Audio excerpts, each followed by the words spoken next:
Genesis chapter 1. In the beginning God created the heaven and the earth. And the earth was without form and void, and darkness was upon the face of the deep. And the Spirit of God moved upon the face of the waters. And God said, "Let there be light," and there was light. And God saw the light, that it was good. And God divided the light from the darkness. And God called the light day, and the darkness he called night. And the evening and the morning were the first day. And God said, "Let there be a firmament in the midst of the waters, and let it divide the waters from the waters." And God made the firmament, and divided the waters which were under the firmament from the waters which were above the firmament, and it was so. And God called the firmament heaven. And the evening and the morning were the second day. And God said, "Let the waters under the heaven be gathered together unto one place, and let the dry land appear." And it was so. And God called the dry land earth, and the gathering together of the waters called he seas. And God saw that it was good.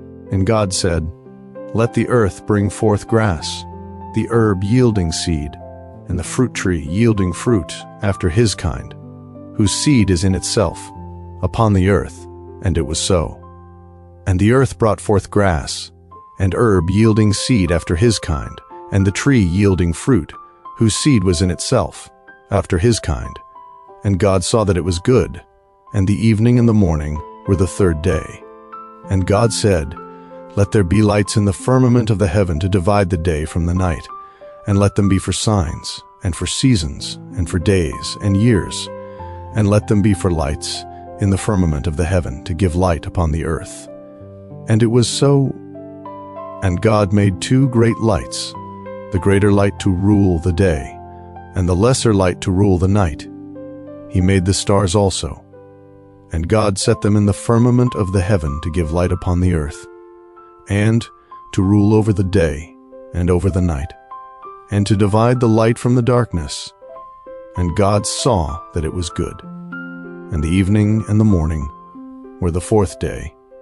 And God said, "Let the waters bring forth abundantly the moving creature that hath life, and fowl that may fly above the earth in the open firmament of heaven."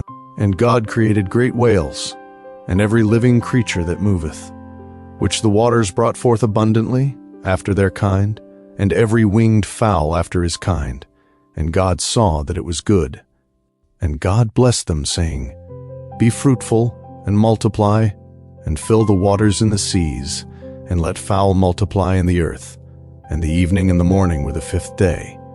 And God said, "Let the earth bring forth the living creature after his kind, cattle and creeping thing, and beast of the earth after his kind." And it was so. And God made the beast of the earth after his kind, and cattle after their kind, and everything that creepeth upon the earth after his kind. And God saw that it was good. And God said, "Let us make man in our image, after our likeness, and let them have dominion over the fish of the sea, and over the fowl of the air, and over the cattle, and over all the earth, and over every creeping thing that creepeth upon the earth." So God created man in his own image. In the image of God created he him, male and female created he them. And God blessed them. And God said unto them, "Be fruitful, and multiply, and replenish the earth, and subdue it, and have dominion over the fish of the sea, and over the fowl of the air, and over every living thing that moveth upon the earth." And God said, "Behold, I have given you every herb-bearing seed, which is upon the face of all the earth, and every tree, in the which is the fruit of a tree yielding seed. To you it shall be for meat, and to every beast of the earth, and to every fowl of the air, and to everything that creepeth upon the earth, wherein there is life. I have given every green herb for meat." And it was so. And God saw everything that he had made, and behold, it was very good. And the evening and the morning were the sixth day. Genesis chapter 2. Thus the heavens and the earth were finished, and all the host of them. And on the seventh day God ended his work which he had made, and he rested on the seventh day from all his work which he had made. And God blessed the seventh day, and sanctified it, because that in it he had rested from all his work which God created and made. These are the generations of the heavens and of the earth when they were created. in the day that the Lord God made the earth and the heavens, and every plant of the field before it was in the earth, and every herb of the field before it grew. For the Lord God had not caused it to rain upon the earth, and there was not a man to till the ground. But there went up a mist from the earth, and watered the whole face of the ground.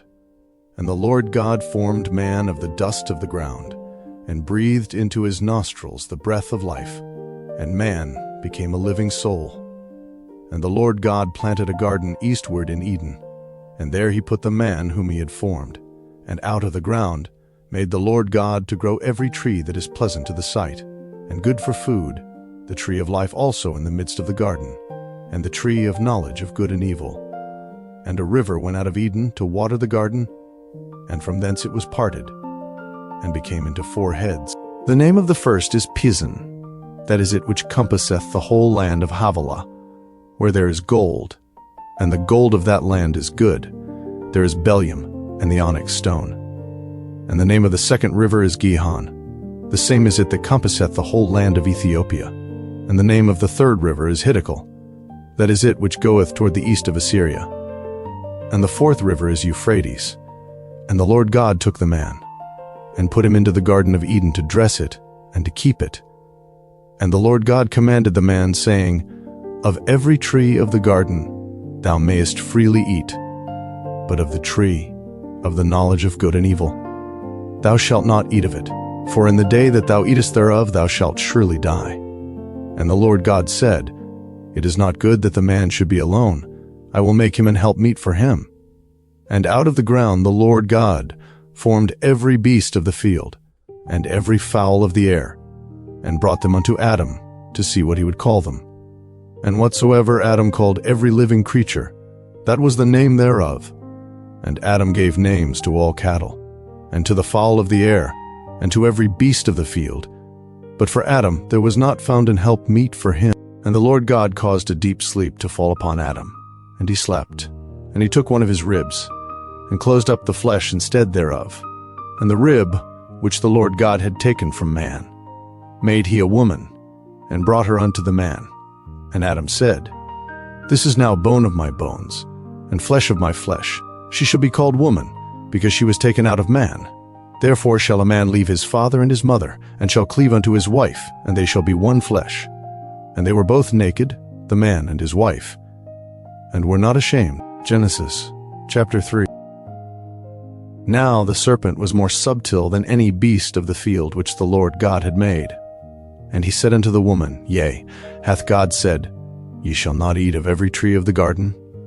And the woman said unto the serpent, We may eat of the fruit of the trees of the garden, but of the fruit of the tree which is in the midst of the garden, God hath said, Ye shall not eat of it, neither shall ye touch it, lest ye die.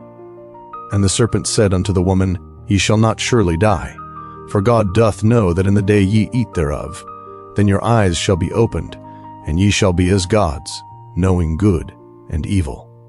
And when the woman saw that the tree was good for food, and that it was pleasant to the eyes, and a tree to be desired to make one wise, she took of the fruit thereof, and did eat, and gave also unto her husband with her, and he did eat. And the eyes of them both were opened, and they knew that they were naked, and they sewed fig leaves together, and made themselves aprons. And they heard the voice of the Lord God walking in the garden in the cool of the day. And Adam and his wife hid themselves from the presence of the Lord God amongst the trees of the garden. And the Lord God called unto Adam, and said unto him, Where art thou? And he said, I heard thy voice in the garden, and I was afraid, because I was naked, and I hid myself. And he said, Who told thee that thou wast naked? Hast thou eaten of the tree, whereof I commanded thee that thou shouldest not eat? And the man said, The woman whom thou gavest to be with me, she gave me of the tree, and I did eat. And the Lord God said unto the woman, What is this that thou hast done? And the woman said, The serpent beguiled me, and I did eat. And the Lord God said unto the serpent, Because thou hast done this, thou art cursed above all cattle, and above every beast of the field. Upon thy belly shalt thou go, and dust shalt thou eat all the days of thy life. And I will put enmity between thee and the woman, and between thy seed and her seed. It shall bruise thy head, and thou shalt bruise his heel. Unto the woman he said, I will greatly multiply thy sorrow and thy conception.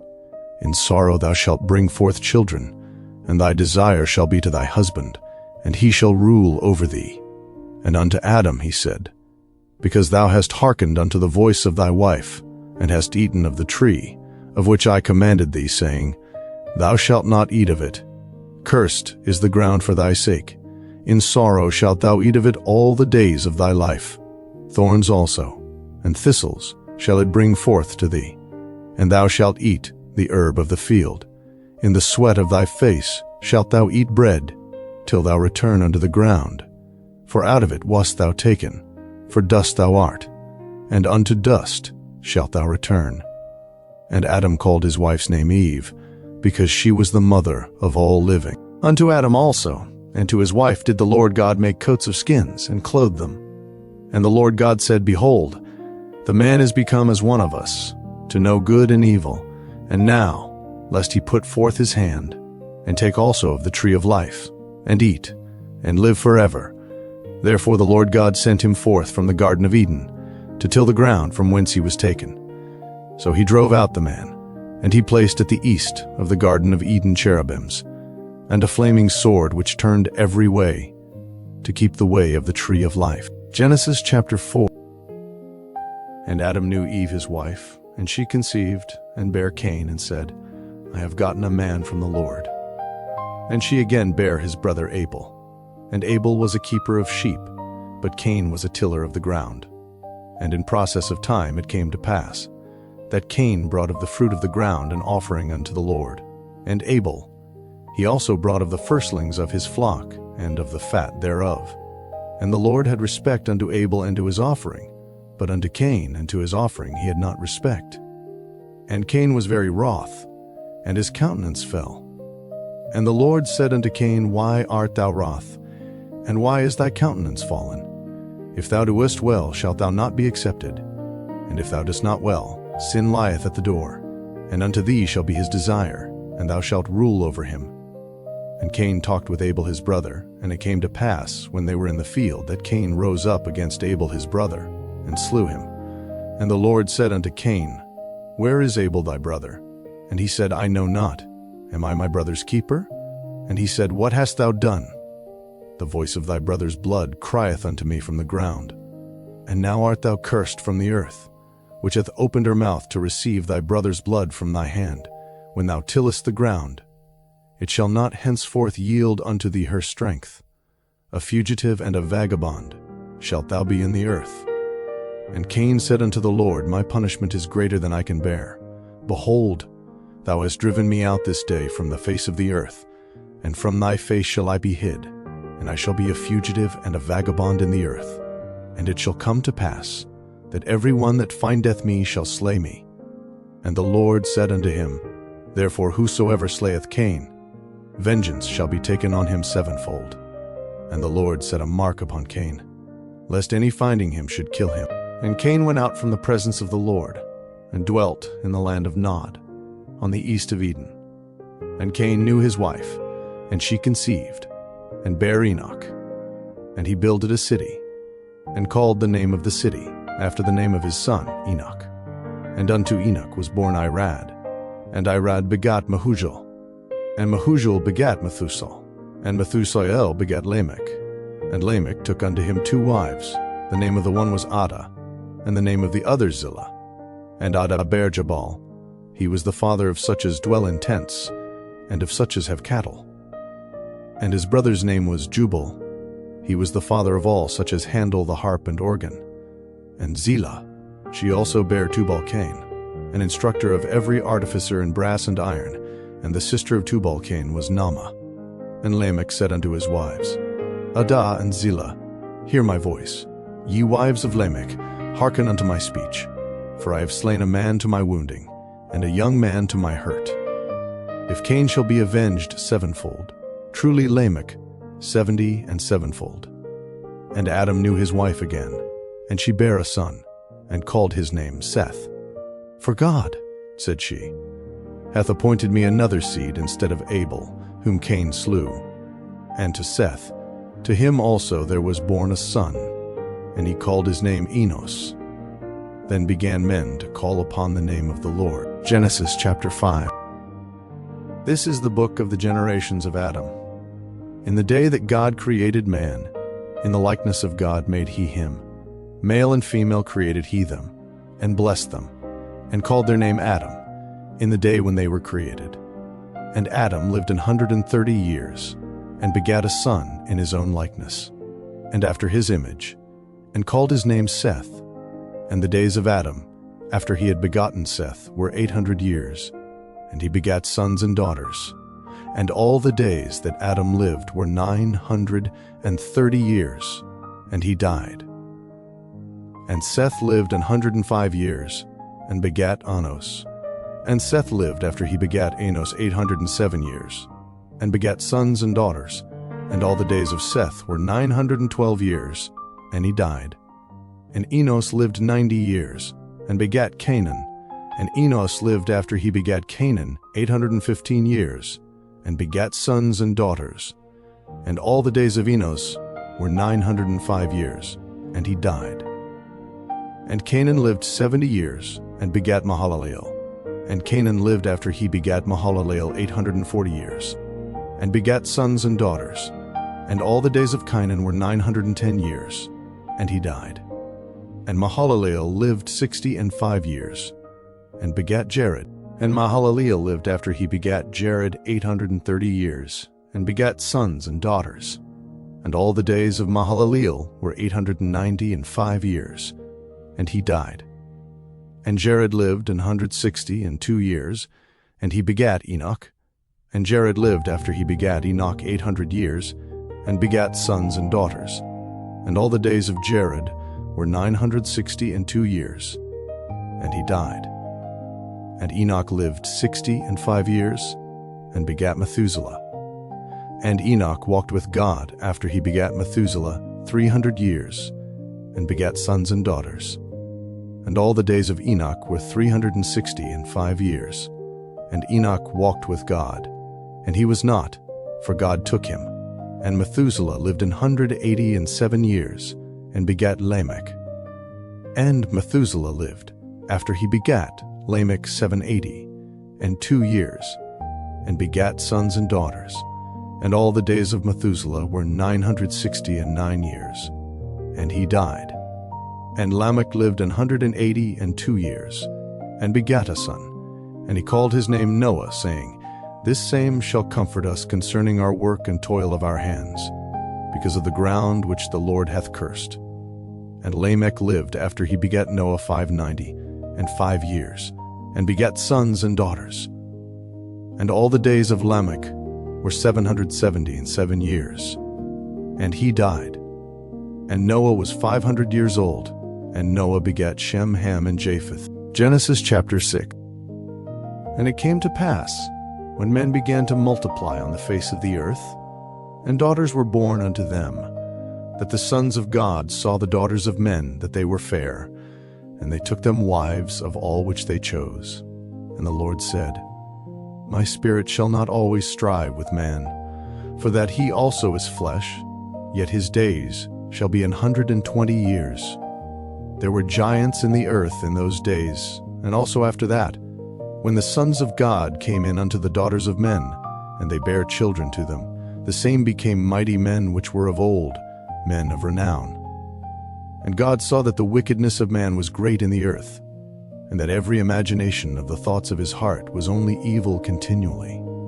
And it repented the Lord that he had made man on the earth, and it grieved him at his heart.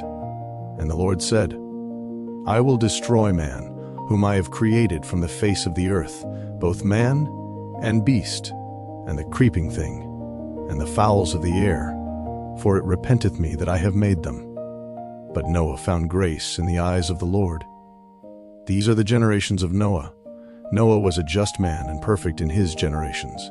And Noah walked with God.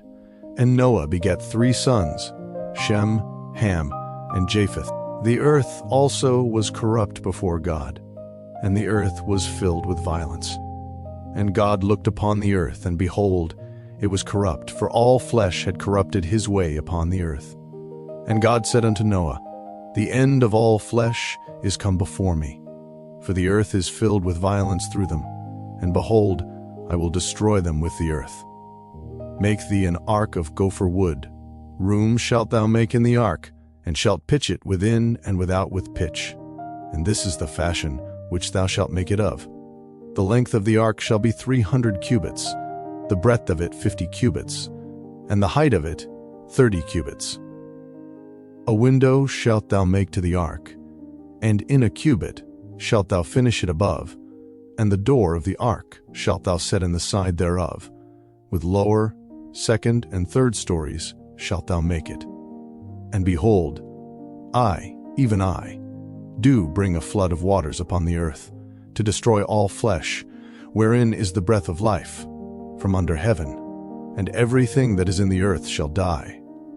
But with thee will I establish my covenant, and thou shalt come into the ark, thou, and thy sons, and thy wife, and thy sons' wives with thee, and of every living thing of all flesh, 2 of every sort shalt thou bring into the ark, to keep them alive with thee. They shall be male and female, of fowls after their kind, and of cattle after their kind, of every creeping thing of the earth after his kind. 2 of every sort shall come unto thee, to keep them alive. And take thou unto thee of all food that is eaten, and thou shalt gather it to thee, and it shall be for food for thee and for them. Thus did Noah, according to all that God commanded him, so did he. Genesis chapter 7. And the Lord said unto Noah, Come thou and all thy house into the ark, for thee have I seen righteous before me in this generation. Of every clean beast thou shalt take to thee by sevens, the male and his female, and of beasts that are not clean by 2, the male and his female. Of fowls also of the air by sevens, the male and the female, to keep seed alive upon the face of all the earth, for yet 7 days. And I will cause it to rain upon the earth 40 days and 40 nights, and every living substance that I have made will I destroy from off the face of the earth. And Noah did according unto all that the Lord commanded him. And Noah was 600 years old when the flood of waters was upon the earth. And Noah went in, and his sons and his wife, and his sons' wives with him, into the ark, because of the waters of the flood.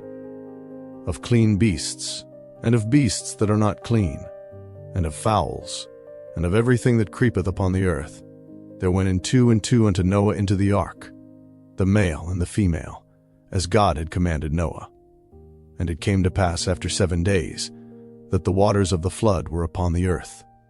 In the 600th year of Noah's life, in the 2nd month, the 17th day of the month, the same day, were all the fountains of the great deep broken up, and the windows of heaven were opened, and the rain was upon the earth 40 days and 40 nights.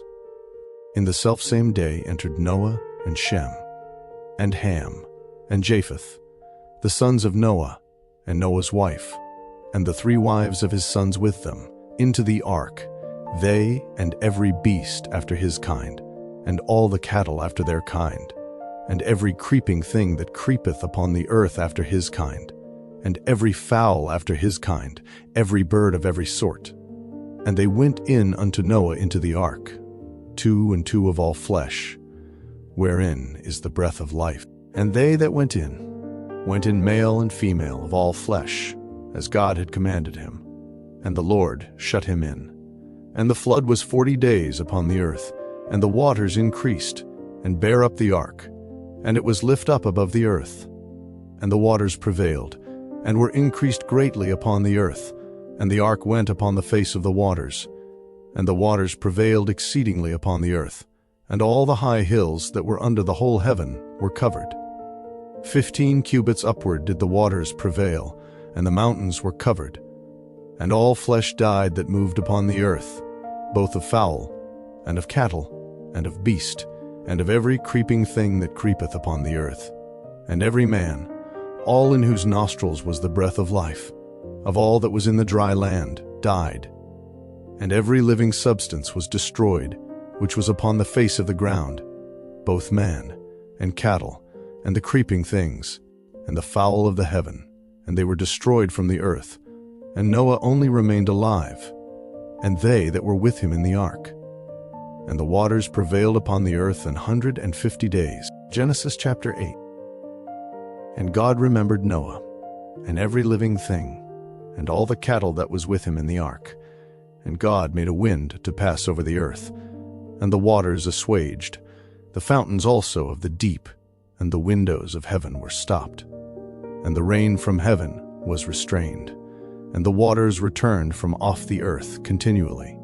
And after the end of the 150 days the waters were abated, and the ark rested in the 7th month, on the 17th day of the month, upon the mountains of Ararat. And the waters decreased continually until the 10th month. In the 10th month, on the 1st day of the month, were the tops of the mountain seen.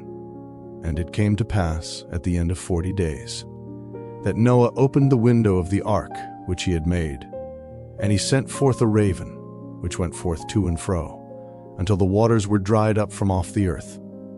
Also he sent forth a dove from him, to see if the waters were abated from off the face of the ground. But the dove found no rest for the sole of her foot, and she returned unto him into the ark. For the waters were on the face of the whole earth. Then he put forth his hand, and took her, and pulled her in unto him into the ark. And he stayed yet other 7 days, and again he sent forth the dove out of the ark. And the dove came in to him in the evening, and lo, in her mouth was an olive leaf plucked off. So Noah knew that the waters were abated from off the earth. And he stayed yet other 7 days, and sent forth the dove, which returned not again unto him any more. And it came to pass in the 601st year, in the 1st month, the 1st day of the month, the waters were dried up from off the earth. And Noah removed the covering of the ark, and looked, and behold, the face of the ground was dry. And in the 2nd month, on the 27th day of the month, was the earth dried. And God spake unto Noah, saying, Go forth of the ark, thou, and thy wife, and thy sons' wives with thee. Bring forth with thee every living thing that is with thee, of all flesh, both of fowl, and of cattle, and of every creeping thing that creepeth upon the earth, that they may breed abundantly in the earth, and be fruitful, and multiply upon the earth. And Noah went forth, and his sons, and his wife, and his sons' wives with him, every beast, every creeping thing, and every fowl, and whatsoever creepeth upon the earth, after their kinds, went forth out of the ark. And Noah builded an altar unto the Lord, and took of every clean beast, and of every clean fowl, and offered burnt offerings on the altar. And the Lord smelled a sweet savor, and the Lord said in his heart, I will not again curse the ground any more for man's sake, for the imagination of man's heart is evil from his youth. Neither will I again smite any more everything living, as I have done. While the earth remaineth, seed time and harvest, and cold and heat, and summer and winter, and day and night shall not cease. Genesis chapter 9. And God blessed Noah and his sons, and said unto them, Be fruitful, and multiply, and replenish the earth. And the fear of you and the dread of you shall be upon every beast of the earth, and upon every fowl of the air, upon all that moveth upon the earth, and upon all the fishes of the sea. Into your hand are they delivered. Every moving thing that liveth shall be meat for you. Even as the green herb have I given you all things. But flesh with the life thereof, which is the blood thereof, shall ye not eat. And surely your blood of your lives will I require. At the hand of every beast will I require it, and at the hand of man, at the hand of every man's brother, will I require the life of man. Whoso sheddeth man's blood, by man shall his blood be shed. For in the image of God made he man. And you be ye fruitful, and multiply, bring forth abundantly in the earth, and multiply therein. And God spake unto Noah, and to his sons with him, saying, And I, behold, I establish my covenant with you, and with your seed after you, and with every living creature that is with you, of the fowl, of the cattle, and of every beast of the earth with you, from all that go out of the ark, to every beast of the earth. And I will establish my covenant with you. Neither shall all flesh be cut off any more by the waters of a flood, neither shall there any more be a flood to destroy the earth. And God said, This is the token of the covenant which I make between me and you, and every living creature that is with you, for perpetual generations. I do set my bow in the cloud, and it shall be for a token of a covenant between me and the earth. And it shall come to pass, when I bring a cloud over the earth, that the bow shall be seen in the cloud, and I will remember my covenant, which is between me and you and every living creature of all flesh. And the waters shall no more become a flood to destroy all flesh. And the bow shall be in the cloud, and I will look upon it, that I may remember the everlasting covenant between God and every living creature of all flesh that is upon the earth. And God said unto Noah, This is the token of the covenant, which I have established between me and all flesh that is upon the earth. And the sons of Noah that went forth of the ark were Shem, and Ham, and Japheth. And Ham is the father of Canaan. These are the 3 sons of Noah, and of them was the whole earth overspread. And Noah began to be an husbandman, and he planted a vineyard. And he drank of the wine, and was drunken, and he was uncovered within his tent. And Ham, the father of Canaan, saw the nakedness of his father, and told his 2 brethren without. And Shem and Japheth took a garment, and laid it upon both their shoulders, and went backward, and covered the nakedness of their father, and their faces were backward, and they saw not their father's nakedness. And Noah awoke from his wine, and knew what his younger son had done unto him.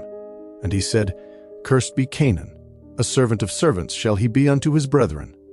And he said, Blessed be the Lord God of Shem, and Canaan shall be his servant. God shall enlarge Japheth, and he shall dwell in the tents of Shem, and Canaan shall be his servant. And Noah lived after the flood 350 years, and all the days of Noah were 950 years, and he died. Genesis chapter 10.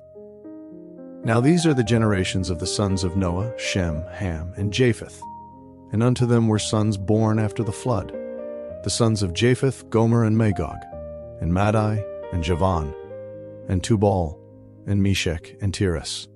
And the sons of Gomer, Ashkenaz, and Riphath, and Togarmah. And the sons of Javan, Elisha, and Tarshish, Kittim, and Dodanim. By these were the isles of the Gentiles divided in their lands, every one after his tongue, after their families, in their nations. And the sons of Ham, Cush, and Mizraim, and Phut, and Canaan. And the sons of Cush, Seba, and Havilah, and Sabta, and Ramah, and Sabteka. And the sons of Ramah, Sheba, and Dedan. And Cush begat Nimrod. He began to be a mighty one in the earth. He was a mighty hunter before the Lord. Wherefore it is said, Even as Nimrod the mighty hunter before the Lord. And the beginning of his kingdom was Babel, and Erech, and Akkad, and Calneh, in the land of Shinar. Out of that land went forth Assur, and builded Nineveh, and the city Rehoboth, and Calah, and Rezin between Nineveh and Calah. The same is a great city. And Mizraim begat Ludim, and Anamim, and Lahabim, and Naphtuhim, and Pathrusim, and Casluhim, out of whom came Philistim, and Caphtorim. And Canaan begat Sidon his firstborn, and Heth, and the Jebusite, and the Amorite, and the Girgasite, and the Hivite, and the Archite, and the Sinite, and the Arvadite, and the Zemarite, and the Hamathite, and afterward were the families of the Canaanites spread abroad. And the border of the Canaanites was from Sidon, as thou comest to Gerar, unto Gaza, as thou goest, unto Sodom, and Gomorrah, and Admah, and Zeboim, even unto Lasha. These are the sons of Ham, after their families, after their tongues, in their countries, and in their nations. Unto Shem also, the father of all the children of Eber, the brother of Japheth the elder. Even to him were children born. The children of Shem, Elam, and Assur, and Arphaxad, and Lud, and Aram. And the children of Aram, Uz, and Hul, and Gether, and Mash. And Arphaxad begat Selah, and Selah begat Eber. And unto Eber were born 2 sons, the name of one was Peleg. For in his days was the earth divided. and his brother's name was Joktan. And Joktan begat Almodad, and Sheleph, and Hazarmaveth, and Jerah, and Hadoram, and Uzal, and Diklah, and Obal, and Abimael, and Sheba, and Ophir, and Havilah, and Jobab. All these were the sons of Joktan.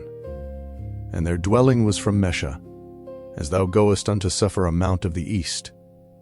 These are the sons of Shem, after their families, after their tongues, in their lands, after their nations. These are the families of the sons of Noah, after their generations, in their nations. And by these were the nations divided in the earth after the flood. Genesis chapter 11. And the whole earth was of one language, and of one speech. And it came to pass, as they journeyed from the east, that they found a plain in the land of Shinar, and they dwelt there. And they said one to another, Go to, let us make brick, and burn them thoroughly. And they had brick for stone, and slime had they for mortar. And they said, Go to, let us build us a city and a tower, whose top may reach unto heaven, and let us make us a name, lest we be scattered abroad upon the face of the whole earth. And the Lord came down to see the city and the tower, which the children of men builded. And the Lord said, Behold, the people is one, and they have all one language, and this they begin to do, and now nothing will be restrained from them, which they have imagined to do. Go to, let us go down, and there confound their language, that they may not understand one another's speech. So the Lord scattered them abroad from thence upon the face of all the earth, and they left off to build the city. Therefore is the name of it called Babel, because the Lord did there confound the language of all the earth. And from thence did the Lord scatter them abroad upon the face of all the earth. These are the generations of Shem. Shem was 100 years old, and begat Arphaxad 2 years after the flood. And Shem lived after he begat Arphaxad 500 years, and begat sons and daughters. And Arphaxad lived 35 years, and begat Selah. And Arphaxad lived after he begat Selah 403 years, and begat sons and daughters. And Selah lived 30 years, and begat Eber. And Selah lived after he begat Eber 403 years, and begat sons and daughters. And Eber lived 34 years, and begat Peleg. And Eber lived after he begat Peleg 430 years, and begat sons and daughters. And Peleg lived 30 years, and begat Reu. And Peleg lived after he begat Reu 209 years, and begat sons and daughters. And Reu lived 32 years, and begat Serug. And Reu lived after he begat Serug 207 years, and begat sons and daughters. And Serug lived 30 years, and begat Nahor. And Serug lived after he begat Nahor 200 years, and begat sons and daughters. And Nahor lived 29 years, and begat Terah. And Nahor lived after he begat Terah 119 years, and begat sons and daughters. And Terah lived 70 years, and begat Abram, Nahor, and Haran. Now these are the generations of Terah. Terah begat Abram, Nahor, and Haran begat Lot. And Haran died before his father Terah in the land of his nativity, in Ur of the Chaldees. And Abram and Nahor took them wives. The name of Abram's wife was Sarai, and the name of Nahor's wife Milcah, the daughter of Haran, the father of Milcah, and the father of Iscah. But Sarai was barren, she had no child. And Terah took Abram his son, and Lot the son of Haran his son's son, and Sarai his daughter-in-law, his son Abram's wife, and they went forth with them from Ur of the Chaldees to go into the land of Canaan. And they came unto Haran, and dwelt there. And the days of Terah were 205 years, and Terah died in Haran. Genesis chapter 12. Now the Lord had said unto Abram, Get thee out of thy country, and from thy kindred, and from thy father's house, unto a land that I will shew thee, and I will make of thee a great nation, and I will bless thee, and make thy name great, and thou shalt be a blessing.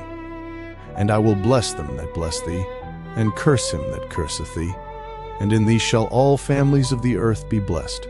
So Abram departed, as the Lord had spoken unto him, and Lot went with him. And Abram was 75 years old when he departed out of Haran. And Abram took Sarai his wife, and Lot his brother's son, and all their substance that they had gathered, and the souls that they had gotten in Haran. And they went forth to go into the land of Canaan, and into the land of Canaan they came. And Abram passed through the land unto the place of Shechem, unto the plain of Moreh. And the Canaanite was then in the land. And the Lord appeared unto Abram, and said, Unto thy seed will I give this land. And there builded he an altar unto the Lord, who appeared unto him. And he removed from thence unto a mountain on the east of Bethel, and pitched his tent, having Bethel on the west, and Hai on the east. And there he builded an altar unto the Lord, and called upon the name of the Lord. And Abram journeyed, going on still toward the south. And there was a famine in the land. And Abram went down into Egypt to sojourn there, for the famine was grievous in the land. And it came to pass, when he was come near to enter into Egypt, that he said unto Sarai his wife, Behold now, I know that thou art a fair woman to look upon. Therefore it shall come to pass, when the Egyptians shall see thee, that they shall say, This is his wife, and they will kill me, but they will save thee alive. Say, I pray thee, thou art my sister, that it may be well with me for thy sake, and my soul shall live because of thee. And it came to pass that, when Abram was come into Egypt, the Egyptians beheld the woman that she was very fair. The princes also of Pharaoh saw her, and commended her before Pharaoh, and the woman was taken into Pharaoh's house. And he entreated Abram well for her sake. And he had sheep, and oxen, and he asses, and men servants, and maidservants, and she asses, and camels. And the Lord plagued Pharaoh and his house with great plagues because of Sarai Abram's wife. And Pharaoh called Abram and said, What is this that thou hast done unto me? Why didst thou not tell me that she was thy wife? Why saidst thou, She is my sister? So I might have taken her to me to wife. Now therefore behold thy wife, take her, and go thy way. And Pharaoh commanded his men concerning him. And they sent him away, and his wife, and all that he had. Genesis chapter 13. And Abram went up out of Egypt, he and his wife, and all that he had, and Lot with him, into the south. And Abram was very rich in cattle, in silver, and in gold. And he went on his journeys from the south, even to Bethel, unto the place where his tent had been at the beginning, between Bethel and Hai, unto the place of the altar, which he had made there at the first. And there Abram called on the name of the Lord. And Lot also, which went with Abram, had flocks and herds and tents. And the land was not able to bear them, that they might dwell together, for their substance was great, so that they could not dwell together. And there was a strife between the herdmen of Abram's cattle, and the herdmen of Lot's cattle, and the Canaanite and the Perizzite dwelled then in the land. And Abram said unto Lot, Let there be no strife, I pray thee, between me and thee, and between my herdmen and thy herdmen, for we be brethren. Is not the whole land before thee? Separate thyself, I pray thee. From me, if thou wilt take the left hand, then I will go to the right, or if thou depart to the right hand, then I will go to the left.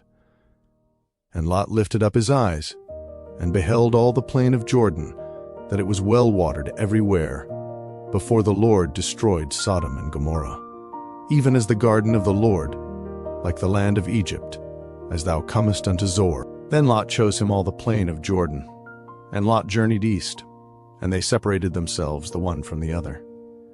Abram dwelled in the land of Canaan, and Lot dwelled in the cities of the plain, and pitched his tent toward Sodom. But the men of Sodom were wicked and sinners before the Lord exceedingly. And the Lord said unto Abram, after that Lot was separated from him, Lift up now thine eyes, and look from the place where thou art northward, and southward, and eastward, and westward, for all the land which thou seest, to thee will I give it, and to thy seed forever. And I will make thy seed as the dust of the earth, so that if a man can number the dust of the earth, then shall thy seed also be numbered. Arise, walk through the land in the length of it, and in the breadth of it, for I will give it unto thee. Then Abram removed his tent, and came and dwelt in the plain of Mamre, which is in Hebron, and built there an altar unto the Lord. Genesis chapter 14. And it came to pass in the days of Amraphel king of Shinar, Arioch king of Elasar, Chedorlaomer king of Elam, and Tidal king of nations, that these made war with Bera king of Sodom, and with Birsha king of Gomorrah, Shinab king of Admah, and Shemeber king of Zeboim, and the king of Bela, which is Zor.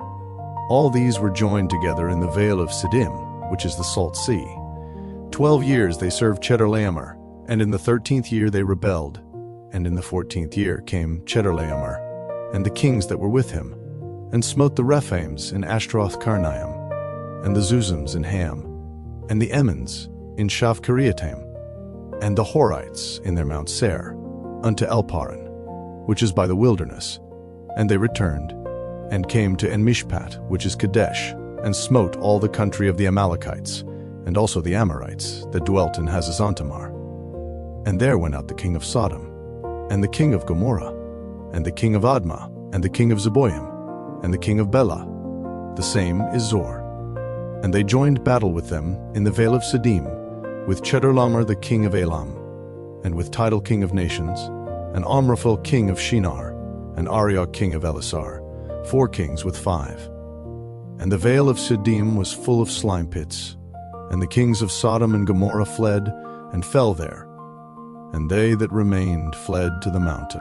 And they took all the goods of Sodom and Gomorrah, and all their victuals, and went their way. And they took Lot, Abram's brother's son, who dwelt in Sodom, and his goods, and departed.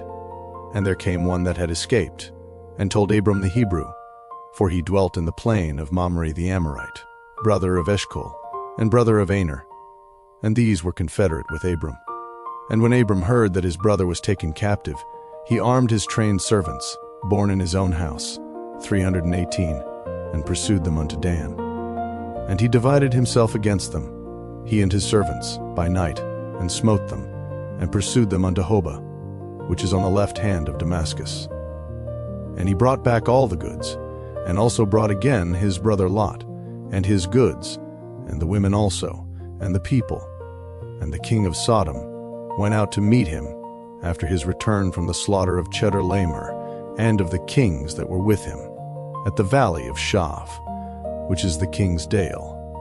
And Melchizedek king of Salem brought forth bread and wine, and he was the priest of the Most High God. And he blessed him, and said, Blessed be Abram of the Most High God, possessor of heaven and earth, and blessed be the Most High God, which hath delivered thine enemies into thy hand. And he gave him tithes of all. And the king of Sodom said unto Abram, Give me the persons, and take the goods to thyself.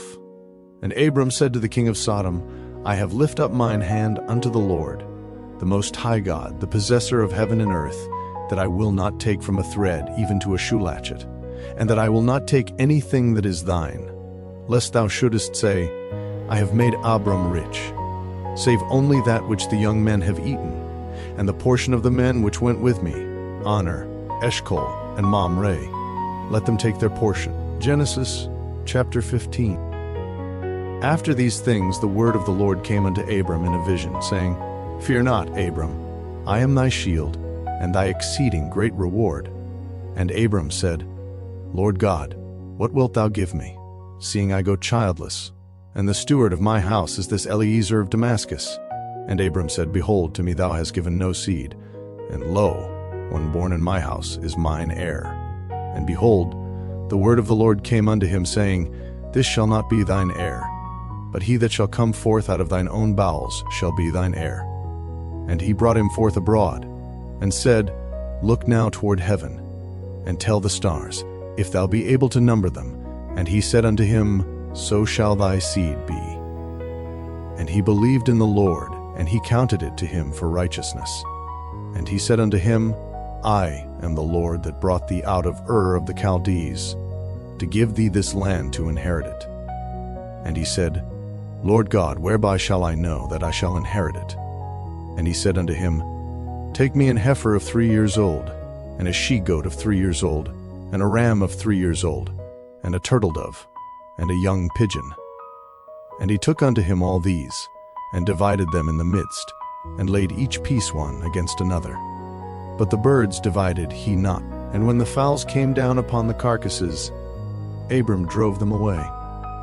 And when the sun was going down, a deep sleep fell upon Abram, and lo, an horror of great darkness fell upon him. And he said unto Abram, Know of a surety that thy seed shall be a stranger in a land that is not theirs, and shall serve them, and they shall afflict them 400 years. And also that nation, whom they shall serve, will I judge, and afterward shall they come out with great substance. And thou shalt go to thy fathers in peace, thou shalt be buried in a good old age. But in the 4th generation they shall come hither again, for the iniquity of the Amorites is not yet full. And it came to pass that, when the sun went down, and it was dark, behold, a smoking furnace, and a burning lamp that passed between those pieces. In the same day the Lord made a covenant with Abram, saying, Unto thy seed have I given this land, from the river of Egypt unto the great river, the river Euphrates, the Kenites, and the Kenizzites, and the Cadmonites, and the Hittites, and the Perizzites, and the Rephaims, and the Amorites, and the Canaanites, and the Girgashites, and the Jebusites. Genesis chapter 16. Now Sarai Abram's wife bare him no children, and she had an handmaid, an Egyptian, whose name was Hagar. And Sarai said unto Abram, Behold now, the Lord hath restrained me from bearing. I pray thee, go in unto my maid. It may be that I may obtain children by her. And Abram hearkened to the voice of Sarai. And Sarai Abram's wife took Hagar her maid the Egyptian, after Abram had dwelt 10 years in the land of Canaan, and gave her to her husband Abram to be his wife. And he went in unto Hagar, and she conceived. And when she saw that she had conceived, her mistress was despised in her eyes. And Sarai said unto Abram, My wrong be upon thee. I have given my maid into thy bosom. And when she saw that she had conceived, I was despised in her eyes. The Lord judge between me and thee. But Abram said unto Sarai, Behold, thy maid is in thine hand. Do to her as it pleaseth thee. And when Sarai dealt hardly with her, she fled from her face. And the angel of the Lord found her by a fountain of water in the wilderness, by the fountain in the way to Shur. And he said, Hagar, Sarai's maid, whence camest thou? And whither wilt thou go? And she said, I flee from the face of my mistress Sarai. And the angel of the Lord said unto her, Return to thy mistress, and submit thyself under her hands. And the angel of the Lord said unto her, I will multiply thy seed exceedingly, that it shall not be numbered for multitude. And the angel of the Lord said unto her, Behold, thou art with child, and shalt bear a son, and shalt call his name Ishmael, because the Lord hath heard thy affliction. And he will be a wild man. His hand will be against every man, and every man's hand against him, and he shall dwell in the presence of all his brethren. And she called the name of the Lord that spake unto her, Thou God seest me. For she said, Have I also here looked after him that seeth me? Wherefore the well was called Beer-lahai-roi. Behold, it is between Kadesh and Bered. And Hagar bare Abram a son, and Abram called his son's name, which Hagar bare, Ishmael. And Abram was 86 years old, when Hagar bare Ishmael to Abram. Genesis chapter 17. And when Abram was 90 years old and 9, the Lord appeared to Abram, and said unto him, I am the Almighty God, walk before me, and be thou perfect, and I will make my covenant between me and thee, and will multiply thee exceedingly. And Abram fell on his face, and God talked with him, saying, As for me, behold, my covenant is with thee, and thou shalt be a father of many nations. Neither shall thy name any more be called Abram, but thy name shall be Abraham, for a father of many nations have I made thee. And I will make thee exceeding fruitful, and I will make nations of thee, and kings shall come out of thee. And I will establish my covenant between me and thee, and thy seed after thee, in their generations, for an everlasting covenant, to be a God unto thee, and to thy seed after thee. And I will give unto thee, and to thy seed after thee, the land wherein thou art a stranger, all the land of Canaan, for an everlasting possession, and I will be their God. And God said unto Abraham, Thou shalt keep my covenant, therefore thou, and thy seed after thee in their generations. This is my covenant, which ye shall keep, between me and you and thy seed after thee. Every man child among you shall be circumcised.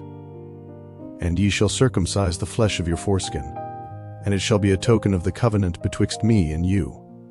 And he that is 8 days old shall be circumcised among you, every man child in your generations. He that is born in the house, or bought with money of any stranger, which is not of thy seed.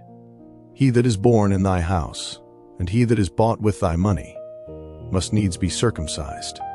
And my covenant shall be in your flesh, for an everlasting covenant. And the uncircumcised man-child, whose flesh of his foreskin is not circumcised, that soul shall be cut off from his people. He hath broken my covenant. And God said unto Abraham, As for Sarai thy wife, thou shalt not call her name Sarai, but Sarah shall her name be. And I will bless her, and give thee a son also of her. Yea, I will bless her.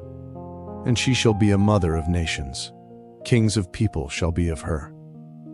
Then Abraham fell upon his face, and laughed, and said in his heart, Shall a child be born unto him that is 100 years old? And shall Sarah, that is 90 years old, bear? And Abraham said unto God, O that Ishmael might live before thee. And God said, Sarah thy wife shall bear thee a son indeed, and thou shalt call his name Isaac, and I will establish my covenant with him for an everlasting covenant, and with his seed after him. And as for Ishmael, I have heard thee. Behold, I have blessed him, and will make him fruitful, and will multiply him exceedingly. 12 princes shall he beget, and I will make him a great nation. But my covenant will I establish with Isaac, which Sarah shall bear unto thee at this set time in the next year. And he left off talking with him, and God went up from Abraham. And Abraham took Ishmael his son, and all that were born in his house, and all that were bought with his money, every male among the men of Abraham's house, and circumcised the flesh of their foreskin in the selfsame day, as God had said unto him. And Abraham was 90 years old and 9, when he was circumcised in the flesh of his foreskin. And Ishmael his son was 13 years old, when he was circumcised in the flesh of his foreskin. In the selfsame day was Abraham circumcised, and Ishmael his son, and all the men of his house, born in the house, and bought with money of the stranger, were circumcised with him. Genesis chapter 18. And the Lord appeared unto him in the plains of Mamre, and he sat in the tent door in the heat of the day. And he lifted up his eyes and looked, and lo, 3 men stood by him. And when he saw them, he ran to meet them from the tent door, and bowed himself toward the ground, and said, My Lord, if now I have found favor in thy sight, pass not away. I pray thee, from thy servant let a little water, I pray you, be fetched, and wash your feet, and rest yourselves under the tree, and I will fetch a morsel of bread, and comfort ye your hearts. After that ye shall pass on, for therefore are ye come to your servant. And they said, So do, as thou hast said. And Abraham hastened into the tent unto Sarah, and said, Make ready quickly 3 measures of fine meal, knead it, and make cakes upon the hearth. And Abraham ran unto the herd, and fetched a calf tender and good, and gave it unto a young man, and he hasted to dress it. And he took butter, and milk, and the calf which he had dressed, and set it before them. And he stood by them under the tree, and they did eat. And they said unto him, Where is Sarah thy wife? And he said, Behold, in the tent. And he said, I will certainly return unto thee according to the time of life, and lo, Sarah thy wife shall have a son. And Sarah heard it in the tent door, which was behind him. Now Abraham and Sarah were old and well stricken in age, and it ceased to be with Sarah after the manner of women. Therefore Sarah laughed within herself, saying, After I am waxed old shall I have pleasure, my Lord being old also. And the Lord said unto Abraham, Wherefore did Sarah laugh, saying, Shall I of a surety bear a child, which am old? Is anything too hard for the Lord? At the time appointed I will return unto thee, according to the time of life, and Sarah shall have a son. Then Sarah denied, saying, I laughed not, for she was afraid. And he said, Nay, but thou didst laugh. And the men rose up from thence, and looked toward Sodom, and Abraham went with them to bring them on the way. And the Lord said, Shall I hide from Abraham that thing which I do, seeing that Abraham shall surely become a great and mighty nation, and all the nations of the earth shall be blessed in him? For I know him, that he will command his children and his household after him, and they shall keep the way of the Lord, to do justice and judgment, that the Lord may bring upon Abraham that which he hath spoken of him. And the Lord said, Because the cry of Sodom and Gomorrah is great, and because their sin is very grievous, I will go down now, and see whether they have done altogether according to the cry of it, which is come unto me, and if not, I will know. And the men turned their faces from thence, and went toward Sodom, but Abraham stood yet before the Lord. And Abraham drew near, and said, Wilt thou also destroy the righteous with the wicked? Peradventure there be 50 righteous within the city. Wilt thou also destroy, and not spare the place for the 50 righteous that are therein? That be far from thee to do after this manner, to slay the righteous with the wicked, and that the righteous should be as the wicked, that be far from thee. Shall not the judge of all the earth do right?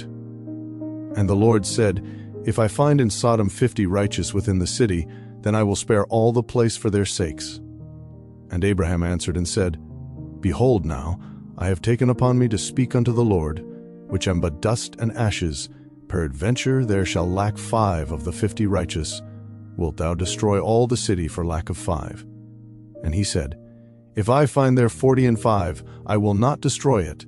And he spake unto him yet again, and said, Peradventure there shall be 40 found there. And he said, I will not do it for 40's sake. And he said unto him, O let not the Lord be angry, and I will speak. Peradventure there shall 30 be found there. And he said, I will not do it, if I find 30 there. And he said, Behold now, I have taken upon me to speak unto the Lord. Peradventure there shall be 20 found there. And he said, I will not destroy it for 20's sake. And he said, O let not the Lord be angry, and I will speak yet, but this once. Peradventure 10 shall be found there. And he said, I will not destroy it for 10's sake. And the Lord went his way, as soon as he had left communing with Abraham, and Abraham returned unto his place. Genesis chapter 19. And there came 2 angels to Sodom at even, and Lot sat in the gate of Sodom. And Lot, seeing them, rose up to meet them. And he bowed himself with his face toward the ground. And he said, Behold now, my lords, turn in, I pray you, into your servant's house, and tarry all night, and wash your feet, and ye shall rise up early, and go on your ways. And they said, Nay, but we will abide in the street all night. And he pressed upon them greatly. And they turned in unto him, and entered into his house. And he made them a feast, and did bake unleavened bread, and they did eat. But before they lay down, the men of the city, even the men of Sodom, compassed the house round, both old and young, all the people from every quarter. And they called unto Lot, and said unto him, Where are the men which came into thee this night?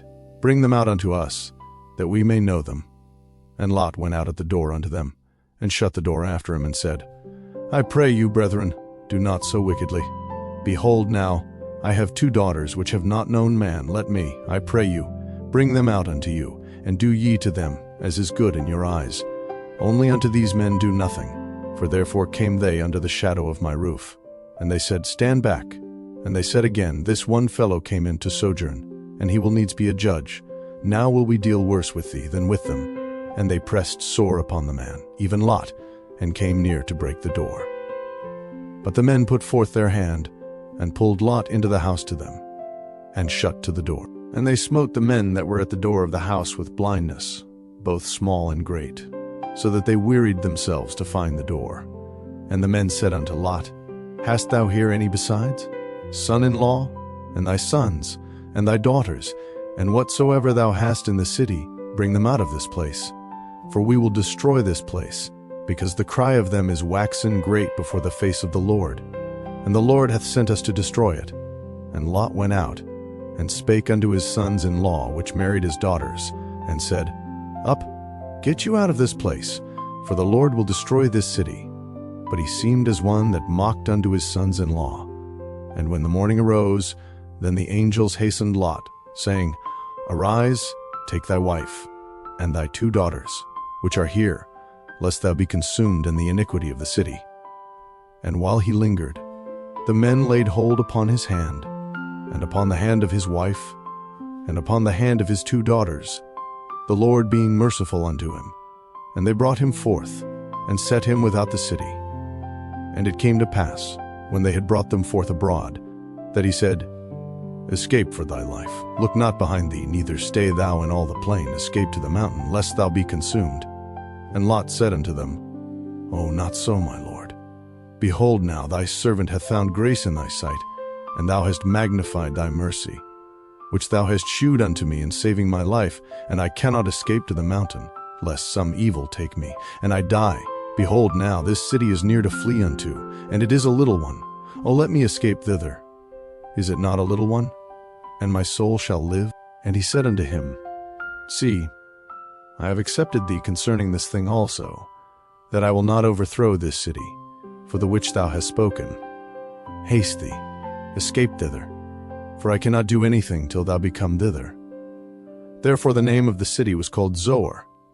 The sun was risen upon the earth, when Lot entered into Zoar. Then the Lord rained upon Sodom, and upon Gomorrah brimstone, and fire from the Lord out of heaven, and he overthrew those cities, and all the plain, and all the inhabitants of the cities, and that which grew upon the ground. But his wife looked back from behind him, and she became a pillar of salt. And Abraham got up early in the morning to the place where he stood before the Lord, and he looked toward Sodom and Gomorrah, and toward all the land of the plain, and beheld, and lo, the smoke of the country went up as the smoke of a furnace.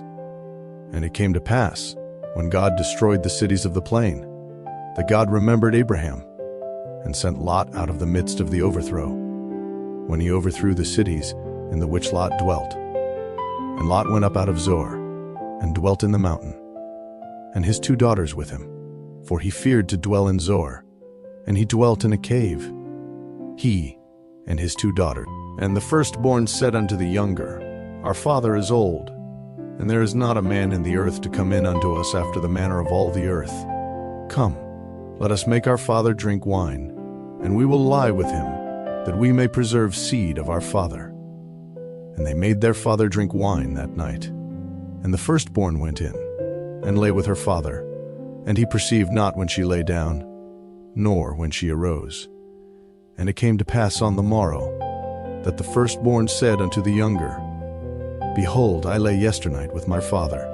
Let us make him drink wine this night also, and go thou in, and lie with him, that we may preserve seed of our father. And they made their father drink wine that night also, and the younger arose, and lay with him. And he perceived not when she lay down, nor when she arose. Thus were both the daughters of Lot with child by their father. And the firstborn bare a son, and called his name Moab. The same is the father of the Moabites unto this day. And the younger, she also bare a son, and called his name Benami. The same is the father of the children of Ammon unto this day. Genesis chapter 20. And Abraham journeyed from thence toward the south country, and dwelled between Kadesh and Shur, and sojourned in Gerar.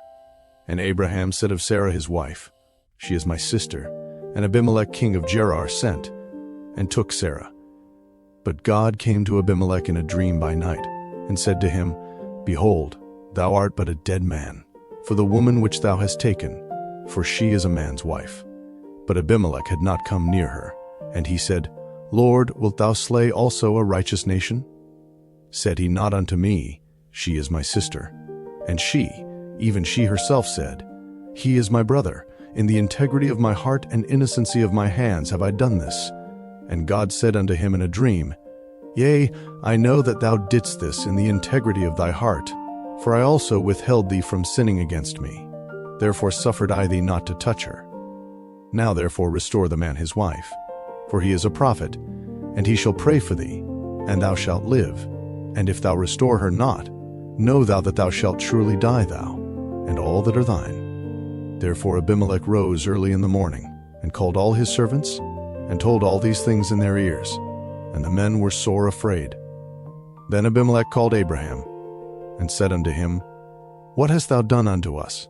And what have I offended thee, that thou hast brought on me and on my kingdom a great sin? Thou hast done deeds unto me that ought not to be done. And Abimelech said unto Abraham, What sawest thou, that thou hast done this thing? And Abraham said, Because I thought, Surely the fear of God is not in this place, and they will slay me for my wife's sake. And yet indeed she is my sister. She is the daughter of my father, but not the daughter of my mother. And she became my wife. And it came to pass, when God caused me to wander from my father's house, that I said unto her, This is thy kindness which thou shalt shew unto me. At every place whither we shall come, say of me, He is my brother. And Abimelech took sheep, and oxen, and men servants, and women servants, and gave them unto Abraham, and restored him Sarah his wife. And Abimelech said, Behold, my land is before thee, dwell where it pleaseth thee. And unto Sarah he said, Behold, I have given thy brother 1,000 pieces of silver. Behold, he is to thee a covering of the eyes, unto all that are with thee, and with all other. Thus she was reproved. So Abraham prayed unto God, and God healed Abimelech, and his wife, and his maidservants, and they bare children. For the Lord had fast closed up all the wombs of the house of Abimelech, because of Sarah Abraham's wife. Genesis chapter 21. And the Lord visited Sarah as he had said, and the Lord did unto Sarah as he had spoken. For Sarah conceived, and bare Abraham a son in his old age, at the set time of which God had spoken to him, and Abraham called the name of his son that was born unto him, whom Sarah bare to him Isaac. And Abraham circumcised his son, Isaac, being 8 days old, as God had commanded him. And Abraham was 100 years old, when his son Isaac was born unto him. And Sarah said, God hath made me to laugh, so that all that hear will laugh with me. And she said, Who would have said unto Abraham that Sarah should have given children suck? For I have borne him a son in his old age. And the child grew, and was weaned. And Abraham made a great feast the same day that Isaac was weaned. And Sarah saw the son of Hagar the Egyptian, which she had borne unto Abraham mocking, wherefore she said unto Abraham, Cast out this bondwoman and her son, for the son of this bondwoman shall not be heir with my son, even with Isaac. And the thing was very grievous in Abraham's sight because of his son. And God said unto Abraham, Let it not be grievous in thy sight because of the lad, and because of thy bondwoman. In all that Sarah hath said unto thee, hearken unto her voice, for in Isaac shall thy seed be called. And also of the son of the bondwoman will I make a nation, because he is thy seed. And Abraham rose up early in the morning, and took bread, and a bottle of water, and gave it unto Hagar, putting it on her shoulder, and the child, and sent her away. And she departed, and wandered in the wilderness of Beersheba. And the water was spent in the bottle, and she cast the child under one of the shrubs. And she went, and sat her down over against him a good way off, as it were a bow shot, for she said, Let me not see the death of the child. And she sat over against him, and lifted up her voice, and wept. And God heard the voice of the lad, and the angel of God called to Hagar out of heaven, and said unto her, What aileth thee, Hagar? Fear not, for God hath heard the voice of the lad where he is. Arise, lift up the lad, and hold him in thine hand, for I will make him a great nation. And God opened her eyes, and she saw a well of water. And she went, and filled the bottle with water, and gave the lad drink. And God was with the lad, and he grew, and dwelt in the wilderness, and became an archer. And he dwelt in the wilderness of Paran, and his mother took him a wife out of the land of Egypt. And it came to pass at that time, that Abimelech and Phicol, the chief captain of his host, spake unto Abraham, saying, God is with thee in all that thou doest. Now therefore swear unto me here by God, that thou wilt not deal falsely with me, nor with my son, nor with my son's son, but according to the kindness that I have done unto thee, thou shalt do unto me, and to the land wherein thou hast sojourned. And Abraham said, I will swear.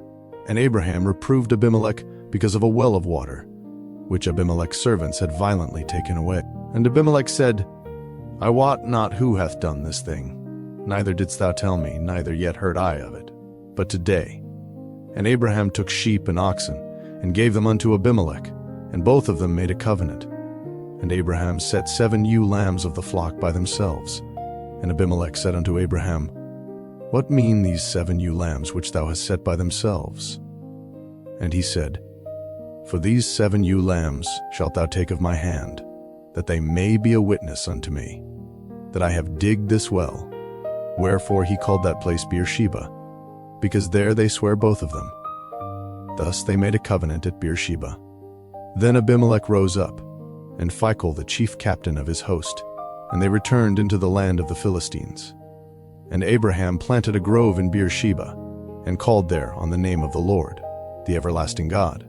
And Abraham sojourned in the Philistines' land many days. Genesis chapter 22. And it came to pass after these things, that God did tempt Abraham, and said unto him, Abraham. And he said, Behold, here I am.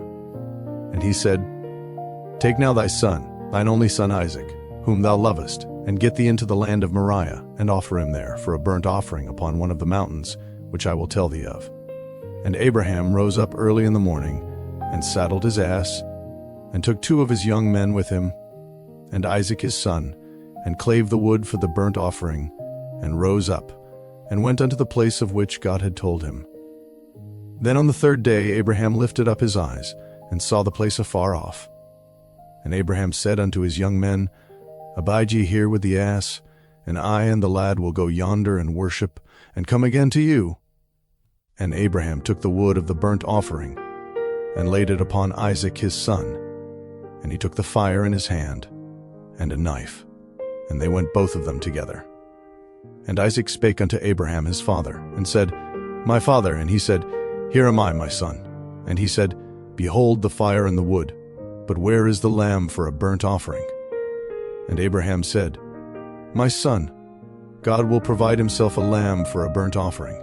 So they went both of them together, and they came to the place which God had told him of. And Abraham built an altar there, and laid the wood in order, and bound Isaac his son, and laid him on the altar upon the wood. And Abraham stretched forth his hand, and took the knife to slay his son. And the angel of the Lord called unto him out of heaven, and said, Abraham, Abraham. And he said, Here am I. And he said, Lay not thine hand upon the lad, neither do thou anything unto him, for now I know that thou fearest God, seeing thou hast not withheld thy son, thine only son, from me. And Abraham lifted up his eyes, and looked, and behold, behind him a ram caught in a thicket by his horns. And Abraham went and took the ram, and offered him up for a burnt offering in the stead of his son. And Abraham called the name of that place Jehovah-Jireh, as it is said to this day, In the mount of the Lord it shall be seen. And the angel of the Lord called unto Abraham out of heaven the 2nd time, and said, By myself have I sworn, saith the Lord, for because thou hast done this thing, and hast not withheld thy son, thine only son, that in blessing I will bless thee, and in multiplying I will multiply thy seed as the stars of the heaven, and as the sand which is upon the seashore, and thy seed shall possess the gate of his enemies, and in thy seed shall all the nations of the earth be blessed, because thou hast obeyed my voice. So Abraham returned unto his young men, and they rose up and went together to Beersheba, and Abraham dwelt at Beersheba. And it came to pass after these things, that it was told Abraham, saying, Behold, Milcah, she hath also borne children unto thy brother Nahor, who's his firstborn, and Buz his brother, and Kemuel the father of Aram, and Chest, and Hazo, and Pildash, and Jidlaph, and Bethuel. And Bethuel begat Rebekah. These 8 Milcah did bear to Nahor, Abraham's brother. And his concubine, whose name was Reumah, she bare also Tebah, and Gaham, and Thahash, and Maachah. Genesis chapter 23. And Sarah was 127 years old. These were the years of the life of Sarah. And Sarah died in Kirjatharba, the same is Hebron in the land of Canaan. And Abraham came to mourn for Sarah, and to weep for her. And Abraham stood up from before his dead, and spake unto the sons of Heth, saying, I am a stranger, and a sojourner with you. Give me a possession of a burying place with you, that I may bury my dead out of my sight. And the children of Heth answered Abraham, saying unto him, Hear us, my lord, thou art a mighty prince among us. In the choice of our sepulchres bury thy dead. None of us shall withhold from thee his sepulchre, but that thou mayest bury thy dead. And Abraham stood up, and bowed himself to the people of the land, even to the children of Heth. And he communed with them, saying, If it be your mind that I should bury my dead out of my sight, hear me, and entreat for me to Ephron the son of Zohar, that he may give me the cave of Machpelah, which he hath, which is in the end of his field. For as much money as it is worth, he shall give it me for a possession of a burying place amongst you. And Ephron dwelt among the children of Heth. And Ephron the Hittite answered Abraham in the audience of the children of Heth, even of all that went in at the gate of his city, saying, Nay, my lord, hear me.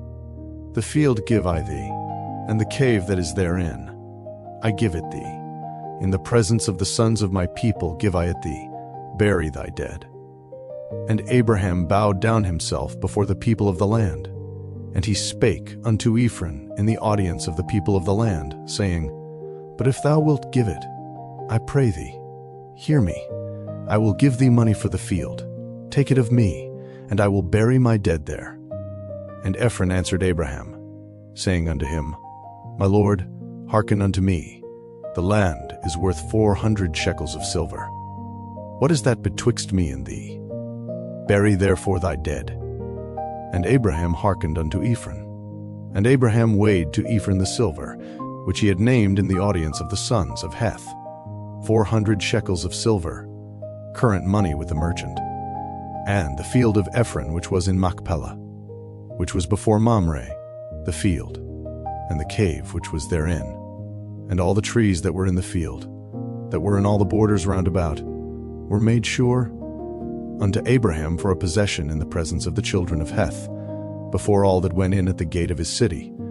And after this, Abraham buried Sarah his wife in the cave of the field of Machpelah, before Mamre. The same is Hebron in the land of Canaan.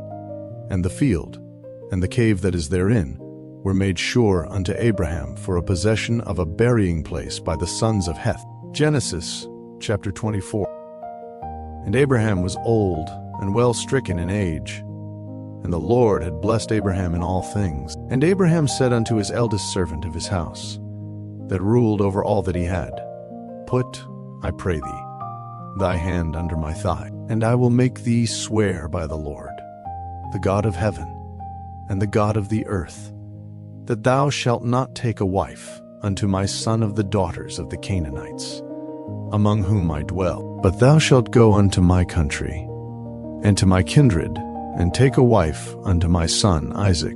And the servant said unto him, Peradventure the woman will not be willing to follow me unto this land.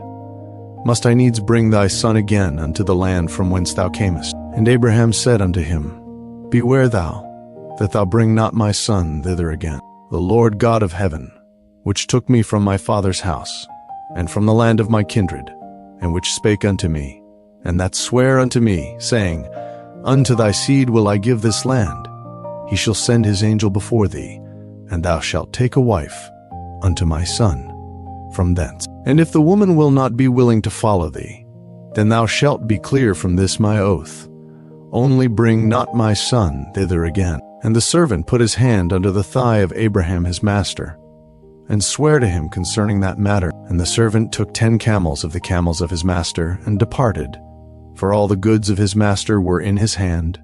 And he arose, and went to Mesopotamia, unto the city of Nahor. And he made his camels to kneel down without the city by a well of water at the time of the evening, even the time that women go out to draw water. And he said, O Lord God of my master Abraham, I pray thee, send me good speed this day, and shew kindness unto my master Abraham. Behold, I stand here by the well of water, and the daughters of the men of the city come out to draw water. And let it come to pass, that the damsel to whom I shall say, Let down thy pitcher, I pray thee, that I may drink, and she shall say, Drink, and I will give thy camels drink also. Let the same be she that thou hast appointed for thy servant Isaac. And thereby shall I know that thou hast shewed kindness unto my master. And it came to pass, before he had done speaking, that behold, Rebekah came out, who was born to Bethuel, son of Milcah, the wife of Nahor, Abraham's brother, with her pitcher upon her shoulder. And the damsel was very fair to look upon, a virgin. Neither had any man known her. And she went down to the well, and filled her pitcher, and came up. And the servant ran to meet her, and said, Let me, I pray thee, drink a little water of thy pitcher. And she said, Drink, my lord. And she hasted, and let down her pitcher upon her hand, and gave him drink. And when she had done giving him drink, she said, I will draw water for thy camels also, until they have done drinking. And she hasted, and emptied her pitcher into the trough, and ran again unto the well to draw water, and drew for all his camels. And the man wondering at her held his peace, to wit whether the Lord had made his journey prosperous or not. And it came to pass, as the camels had done drinking, that the man took a golden earring of 1/2 shekel weight, and 2 bracelets for her hands of 10 shekels weight of gold, and said, Whose daughter art thou? Tell me, I pray thee, is there room in thy father's house for us to lodge in? And she said unto him, I am the daughter of Bethuel the son of Milcah, which she bare unto Nahor. She said moreover unto him, We have both straw and provender enough, and room to lodge in. And the man bowed down his head, and worshipped the Lord. And he said, Blessed be the Lord God of my master Abraham, who hath not left destitute my master of his mercy and his truth. I being in the way, the Lord led me to the house of my master's brethren. And the damsel ran, and told them of her mother's house these things. And Rebekah had a brother, and his name was Laban. And Laban ran out unto the man, unto the well. And it came to pass, when he saw the earring and bracelets upon his sister's hands, and when he heard the words of Rebekah his sister, saying, Thus spake the man unto me, that he came unto the man. And behold, he stood by the camels at the well. And he said, Come in, thou blessed of the Lord. Wherefore standest thou without? For I have prepared the house, and room for the camels. And the man came into the house, and he ungirded his camels, and gave straw and provender for the camels, and water to wash his feet, and the men's feet that were with him. And there was set meat before him to eat. But he said, I will not eat, until I have told mine errand.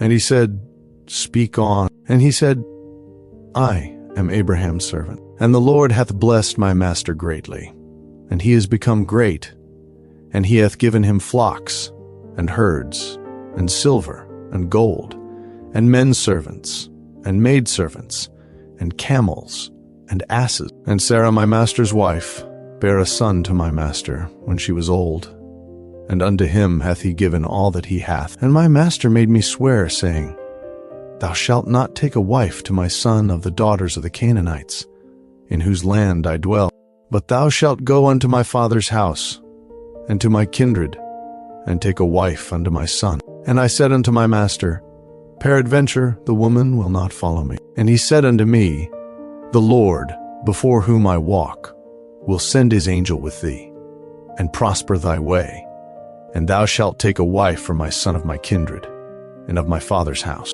Then shalt thou be clear from this my oath, when thou comest to my kindred, and if they give not thee one, thou shalt be clear from my oath. And I came this day unto the well, and said, O Lord God of my master Abraham, if now thou do prosper my way which I go, behold, I stand by the well of water, and it shall come to pass, that when the virgin cometh forth to draw water, and I say to her, Give me, I pray thee, a little water of thy pitcher to drink. And she say to me, Both drink thou, and I will also draw for thy camels. Let the same be the woman whom the Lord hath appointed out for my master's son. And before I had done speaking in mine heart, behold, Rebekah came forth with her pitcher on her shoulder, and she went down unto the well, and drew water. And I said unto her, Let me drink, I pray thee. And she made haste, and let down her pitcher from her shoulder, and said, Drink, and I will give thy camels drink also. So I drank, and she made the camels drink also. And I asked her, and said, Whose daughter art thou? And she said, The daughter of Bethuel, Nahor's son, whom Milcah bare unto him. And I put the earring upon her face, and the bracelets upon her hands. And I bowed down my head and worshipped the Lord, and blessed the Lord God of my master Abraham, which had led me in the right way to take my master's brother's daughter unto his son. And now if you will deal kindly and truly with my master, tell me, and if not, tell me, that I may turn to the right hand, or to the left. Then Laban and Bethuel answered and said, The thing proceedeth from the Lord. We cannot speak unto thee bad or good. Behold, Rebekah is before thee. Take her, and go, and let her be thy master's son's wife, as the Lord hath spoken. And it came to pass that, when Abraham's servant heard their words, he worshipped the Lord, bowing himself to the earth. And the servant brought forth jewels of silver, and jewels of gold, and raiment, and gave them to Rebekah. He gave also to her brother, and to her mother precious things. And they did eat and drink, he and the men that were with him, and tarried all night. And they rose up in the morning, and he said, Send me away unto my master. And her brother and her mother said, Let the damsel abide with us a few days, at the least 10. After that she shall go. And he said unto them, Hinder me not, seeing the Lord hath prospered my way. Send me away, that I may go to my master. And they said, We will call the damsel, and inquire at her mouth. And they called Rebekah, and said unto her, Wilt thou go with this man? And she said, I will go. And they sent away Rebekah their sister, and her nurse, and Abraham's servant, and his men. And they blessed Rebekah, and said unto her, Thou art our sister. Be thou the mother of thousands of millions, and let thy seed possess the gate of those which hate them. And Rebekah arose, and her damsels, and they rode upon the camels, and followed the man. And the servant took Rebekah, and went his way. And Isaac came from the way of the well Lahai-roi, for he dwelt in the south country. And Isaac went out to meditate in the field at the eventide. And he lifted up his eyes, and saw, and behold, the camels were coming. And Rebekah lifted up her eyes, and when she saw Isaac, she lighted off the camel. For she had said unto the servant, What man is this that walketh in the field to meet us? And the servant had said, It is my master. Therefore she took a veil, and covered herself. And the servant told Isaac all things that he had done. And Isaac brought her into his mother Sarah's tent, and took Rebekah, and she became his wife, and he loved her. And Isaac was comforted after his mother's. Genesis chapter 25. Then again Abraham took a wife, and her name was Keturah, and she bare him Zimran, and Jokshan, and Medan, and Midian, and Ishbak, and Shua. And Jokshan begat Sheba, and Dedan. And the sons of Dedan were Asram, and Letushim, and Leumim. And the sons of Midian, Ephah, and Epher, and Hanok, and Abidah, and Eldah. All these were the children of Keturah. And Abraham gave all that he had unto Isaac. But unto the sons of the concubines, which Abraham had, Abraham gave gifts, and sent them away from Isaac his son, while he yet lived, eastward, unto the east country. And these are the days of the years of Abraham's life which he lived, 160 years. Then Abraham gave up the ghost, and died in a good old age, an old man, and full of years, and was gathered to his people. And his sons Isaac and Ishmael buried him in the cave of Machpelah, in the field of Ephron the son of Zohar the Hittite, which is before Mamre. The field which Abraham purchased of the sons of Heth, there was Abraham buried, and Sarah his wife. And it came to pass after the death of Abraham, that God blessed his son Isaac, and Isaac dwelt by the well Lahai-roi. Now these are the generations of Ishmael, Abraham's son, whom Hagar the Egyptian, Sarah's handmaid, bare unto Abraham. And these are the names of the sons of Ishmael, by their names, according to their generations. The firstborn of Ishmael, Nebajoth, and Kedar, and Adbeel, and Mibsam, and Mishma, and Duma, and Massa, Hadar, and Tema, Jetur, Naphish, and Kedema. These are the sons of Ishmael, and these are their names, by their towns, and by their castles, 12 princes according to their nations. And these are the years of the life of Ishmael, 137 years. And he gave up the ghost, and died, and was gathered unto his people. And they dwelt from Havilah unto Shur, that is before Egypt, as thou goest toward Assyria. And he died in the presence of all his brethren. And these are the generations of Isaac, Abraham's son. Abraham begat Isaac. And Isaac was 40 years old when he took Rebekah to wife, the daughter of Bethuel the Syrian of Paddan-aram, the sister to Laban the Syrian. And Isaac entreated the Lord for his wife, because she was barren. And the Lord was entreated of him. And Rebekah his wife conceived. And the children struggled together within her. And she said, If it be so, why am I thus? And she went to inquire of the Lord. And the Lord said unto her, 2 nations are in thy womb, and 2 manner of people shall be separated from thy bowels.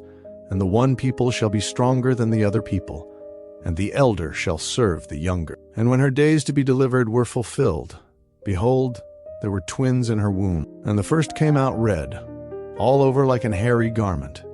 And they called his name Esau. And after that came his brother out, and his hand took hold on Esau's heel.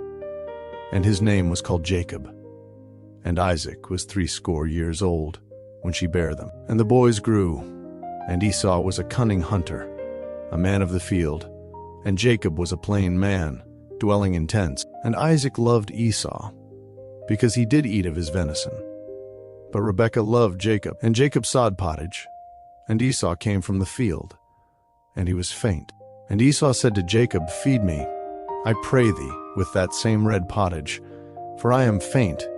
Therefore was his name called Edom. And Jacob said, Sell me this day thy birthright. And Esau said, Behold, I am at the point to die, and what profit shall this birthright do to me? And Jacob said, Swear to me this day.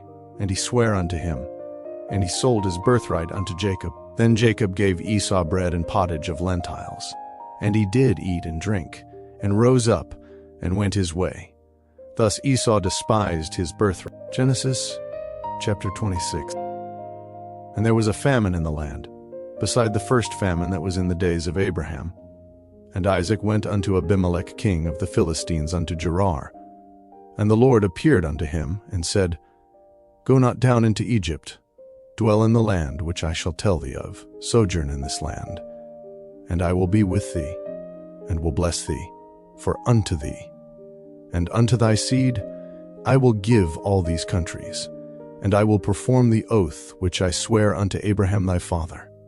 And I will make thy seed to multiply as the stars of heaven, and will give unto thy seed all these countries, and in thy seed shall all the nations of the earth be blessed, because that Abraham obeyed my voice, and kept my charge, my commandments, my statutes, and my laws. And Isaac dwelt in Gerar. And the men of the place asked him of his wife, and he said, She is my sister. For he feared to say, She is my wife, lest, said he, the men of the place should kill me for Rebekah, because she was fair to look upon. And it came to pass, when he had been there a long time, that Abimelech king of the Philistines looked out at a window, and saw, and behold, Isaac was sporting with Rebekah his wife. And Abimelech called Isaac, and said, Behold, of a surety she is thy wife. And how saidst thou, She is my sister? And Isaac said unto him, Because I said, Lest I die for her. And Abimelech said, What is this thou hast done unto us? One of the people might lightly have lien with thy wife, and thou shouldest have brought guiltiness upon us. And Abimelech charged all his people, saying, He that toucheth this man or his wife shall surely be put to death. Then Isaac sowed in that land, and received in the same year 100-fold. And the Lord blessed him. And the man waxed great, and went forward, and grew until he became very great. For he had possession of flocks, and possession of herds, and great store of servants. And the Philistines envied him. For all the wells which his father's servants had digged in the days of Abraham his father, the Philistines had stopped them, and filled them with earth. And Abimelech said unto Isaac, Go from us, for thou art much mightier than we. And Isaac departed thence, and pitched his tent in the valley of Gerar, and dwelt there. And Isaac digged again the wells of water, which they had digged in the days of Abraham his father, for the Philistines had stopped them after the death of Abraham. And he called their names after the names by which his father had called them. And Isaac's servants digged in the valley, and found there a well of springing water. And the herdmen of Gerar did strive with Isaac's herdmen, saying, The water is ours. And he called the name of the well Esek, because they strove with him. And they digged another well, and strove for that also. And he called the name of it Sitnah. And he removed from thence, and digged another well, and for that they strove not. And he called the name of it Rehoboth. And he said, For now the Lord hath made room for us, and we shall be fruitful in the land. And he went up from thence to Beersheba. And the Lord appeared unto him the same night, and said, I am the God of Abraham thy father, fear not. For I am with thee, and will bless thee, and multiply thy seed for my servant Abraham's sake. And he builded an altar there, and called upon the name of the Lord, and pitched his tent there. And there Isaac's servants digged a well. Then Abimelech went to him from Gerar, and Ahazoth, one of his friends, and Phicol the chief captain of his army. And Isaac said unto them, Wherefore come you to me, seeing ye hate me, and have sent me away from you? And they said, We saw certainly that the Lord was with thee. And we said, Let there be now an oath betwixt us, even betwixt us and thee, and let us make a covenant with thee, that thou wilt do us no hurt, as we have not touched thee, and as we have done unto thee nothing but good, and have sent thee away in peace. Thou art now the blessed of the Lord. And he made them a feast, and they did eat and drink. And they rose up betimes in the morning, and sware one to another. And Isaac sent them away, and they departed from him in peace. And it came to pass the same day that Isaac's servants came, and told him concerning the well which they had digged, and said unto him, We have found water. And he called it Sheba. Therefore the name of the city is Beersheba unto this day. And Esau was 40 years old, when he took to wife Judith, the daughter of Beeri the Hittite, and Bashemath the daughter of Elon the Hittite, which were a grief of mind unto Isaac and to Rebekah. Genesis chapter 27. And it came to pass that when Isaac was old, and his eyes were dim, so that he could not see, he called Esau his eldest son, and said unto him, My son.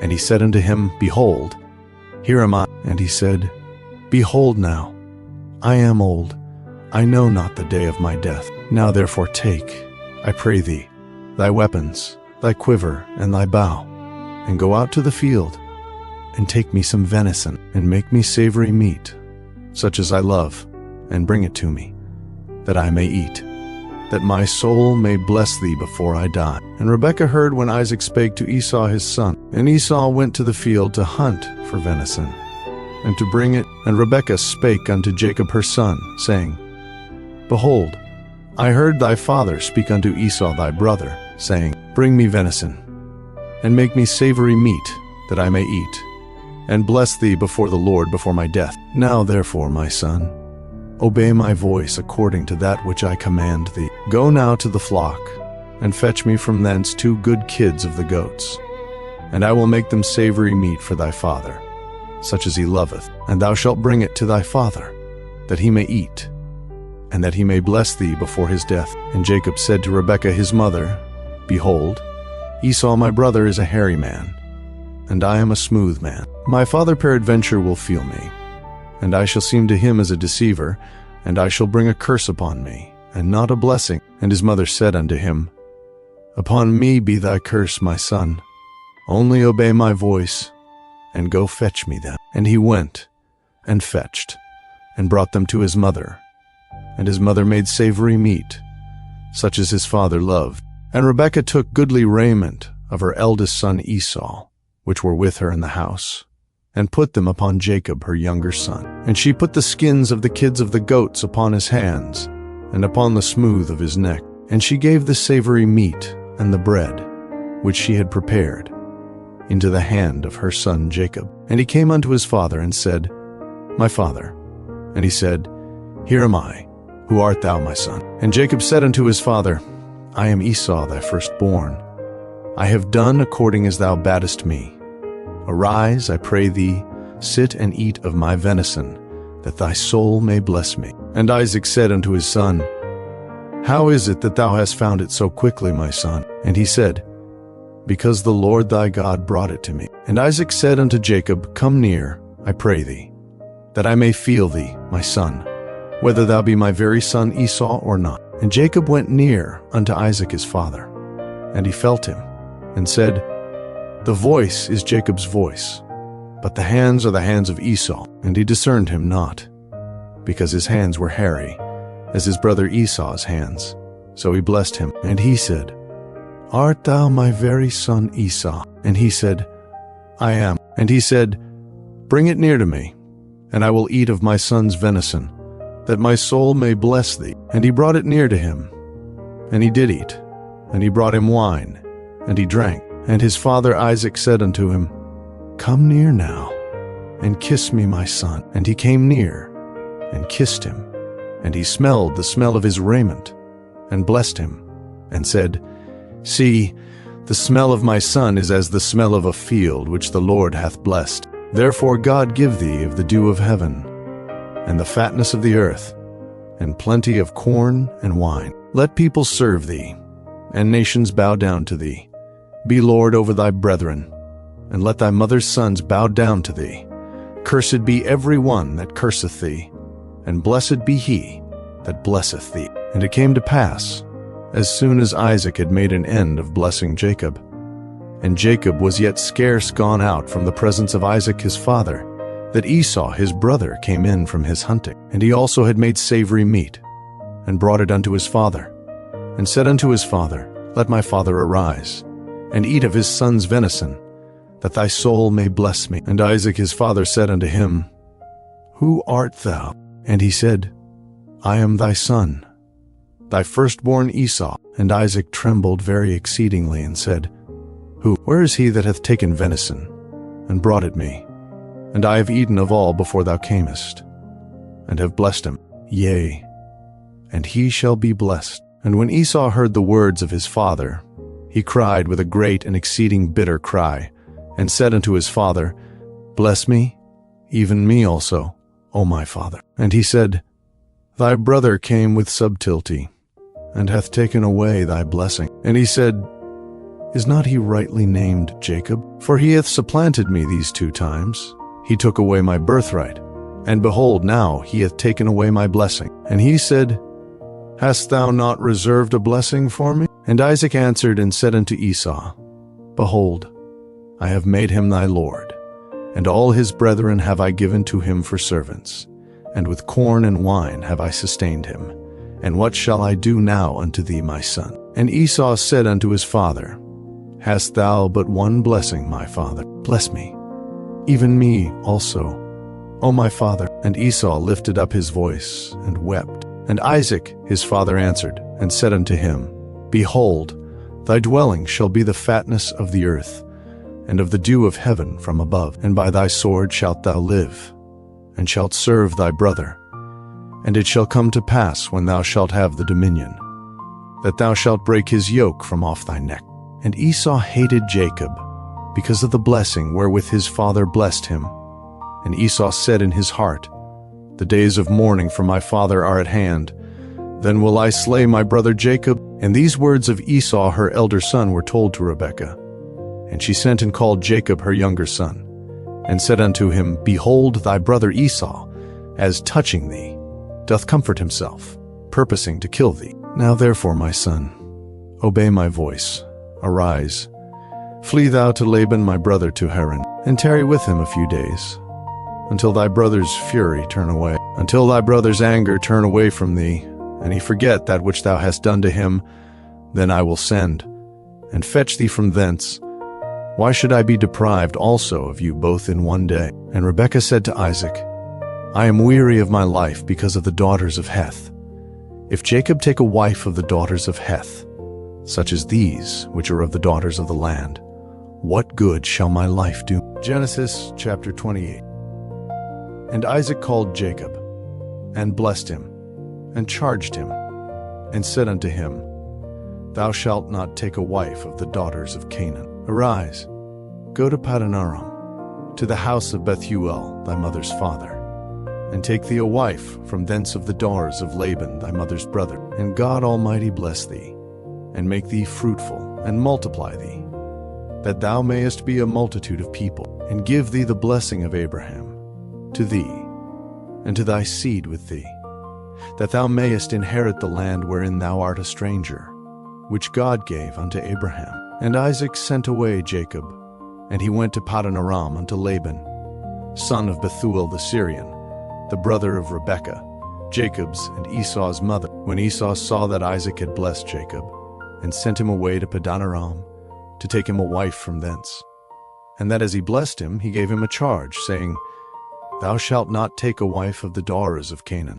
And that Jacob obeyed his father and his mother, and was gone to Paddan Aram. And Esau, seeing that the daughters of Canaan pleased not Isaac his father, then went Esau unto Ishmael, and took unto the wives which he had Mahalath, the daughter of Ishmael Abraham's son, the sister of Nebajoth, to be his wife. And Jacob went out from Beersheba, and went toward Haran. And he lighted upon a certain place, and tarried there all night, because the sun was set.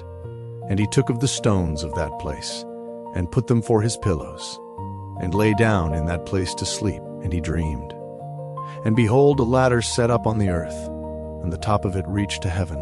And behold, the angels of God ascending and descending on it. And behold, the Lord stood above it, and said, I am the Lord God of Abraham thy father, and the God of Isaac.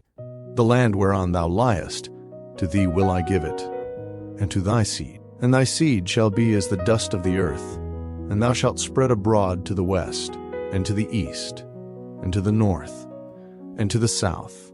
And in thee and in thy seed shall all the families of the earth be blessed. And behold, I am with thee, and will keep thee in all places whither thou goest, and will bring thee again into this land.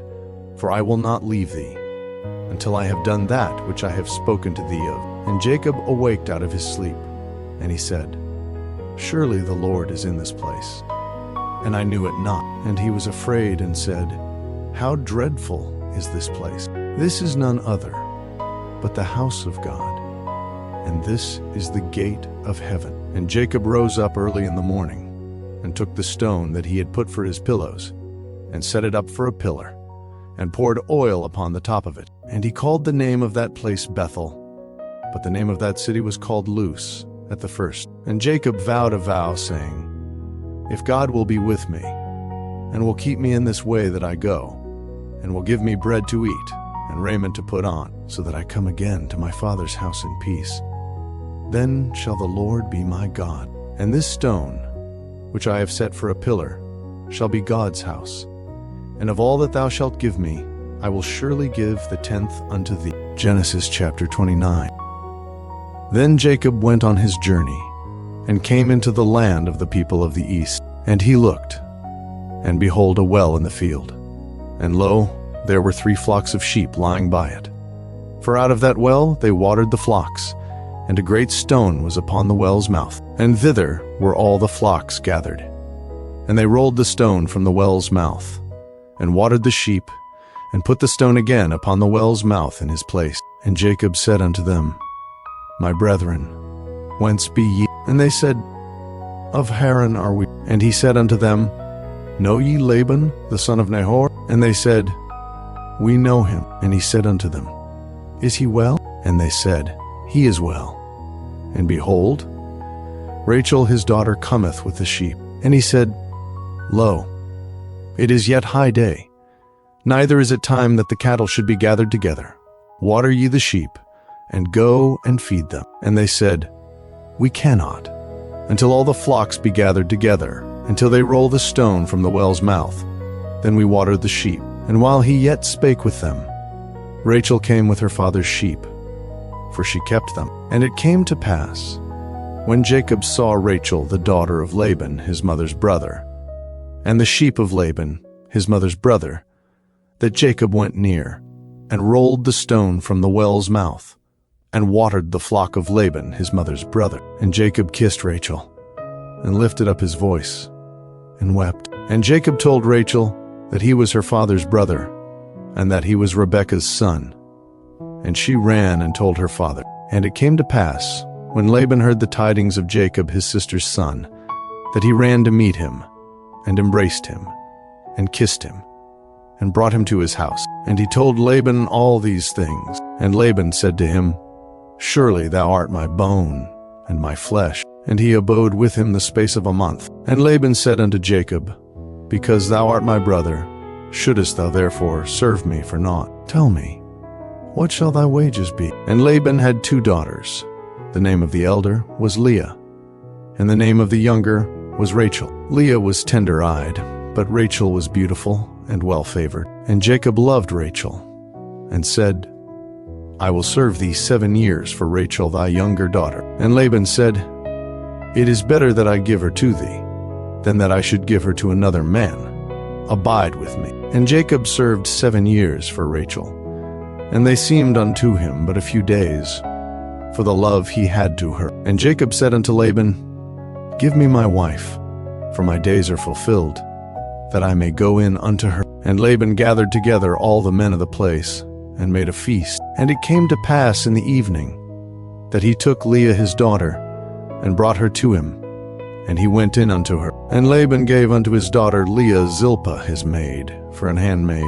And it came to pass, that in the morning, behold, it was Leah. And he said to Laban, What is this thou hast done unto me? Did not I serve with thee for Rachel? Wherefore then hast thou beguiled me? And Laban said, It must not be so done in our country, to give the younger before the firstborn. Fulfill her week, and we will give thee this also for the service, which thou shalt serve with me yet 7 other years. And Jacob did so, and fulfilled her week, and he gave him Rachel his daughter to wife also. And Laban gave to Rachel his daughter Bilhah his handmaid to be her maid. And he went in also unto Rachel, and he loved also Rachel more than Leah, and served with him yet 7 other years. And when the Lord saw that Leah was hated, he opened her womb. But Rachel was barren, and Leah conceived, and bare a son. And she called his name Reuben, for she said, Surely the Lord hath looked upon my affliction. Now therefore my husband will love me. And she conceived again, and bare a son, and said, Because the Lord hath heard I was hated, he hath therefore given me this son also. And she called his name Simeon. And she conceived again, and bare a son, and said, Now this time will my husband be joined unto me, because I have borne him 3 sons. Therefore was his name called Levi. And she conceived again, and bare a son. And she said, Now will I praise the Lord. Therefore she called his name Judah, and left barren. Genesis chapter 30. And when Rachel saw that she bare Jacob no children, Rachel envied her sister, and said unto Jacob, Give me children, or else I die. And Jacob's anger was kindled against Rachel. And he said, Am I in God's stead, who hath withheld from thee the fruit of the womb? And she said, Behold my maid Bilhah, go in unto her, and she shall bear upon my knees, that I may also have children by her. And she gave him Bilhah her handmaid to wife. And Jacob went in unto her. And Bilhah conceived, and bare Jacob a son. And Rachel said, God hath judged me, and hath also heard my voice, and hath given me a son.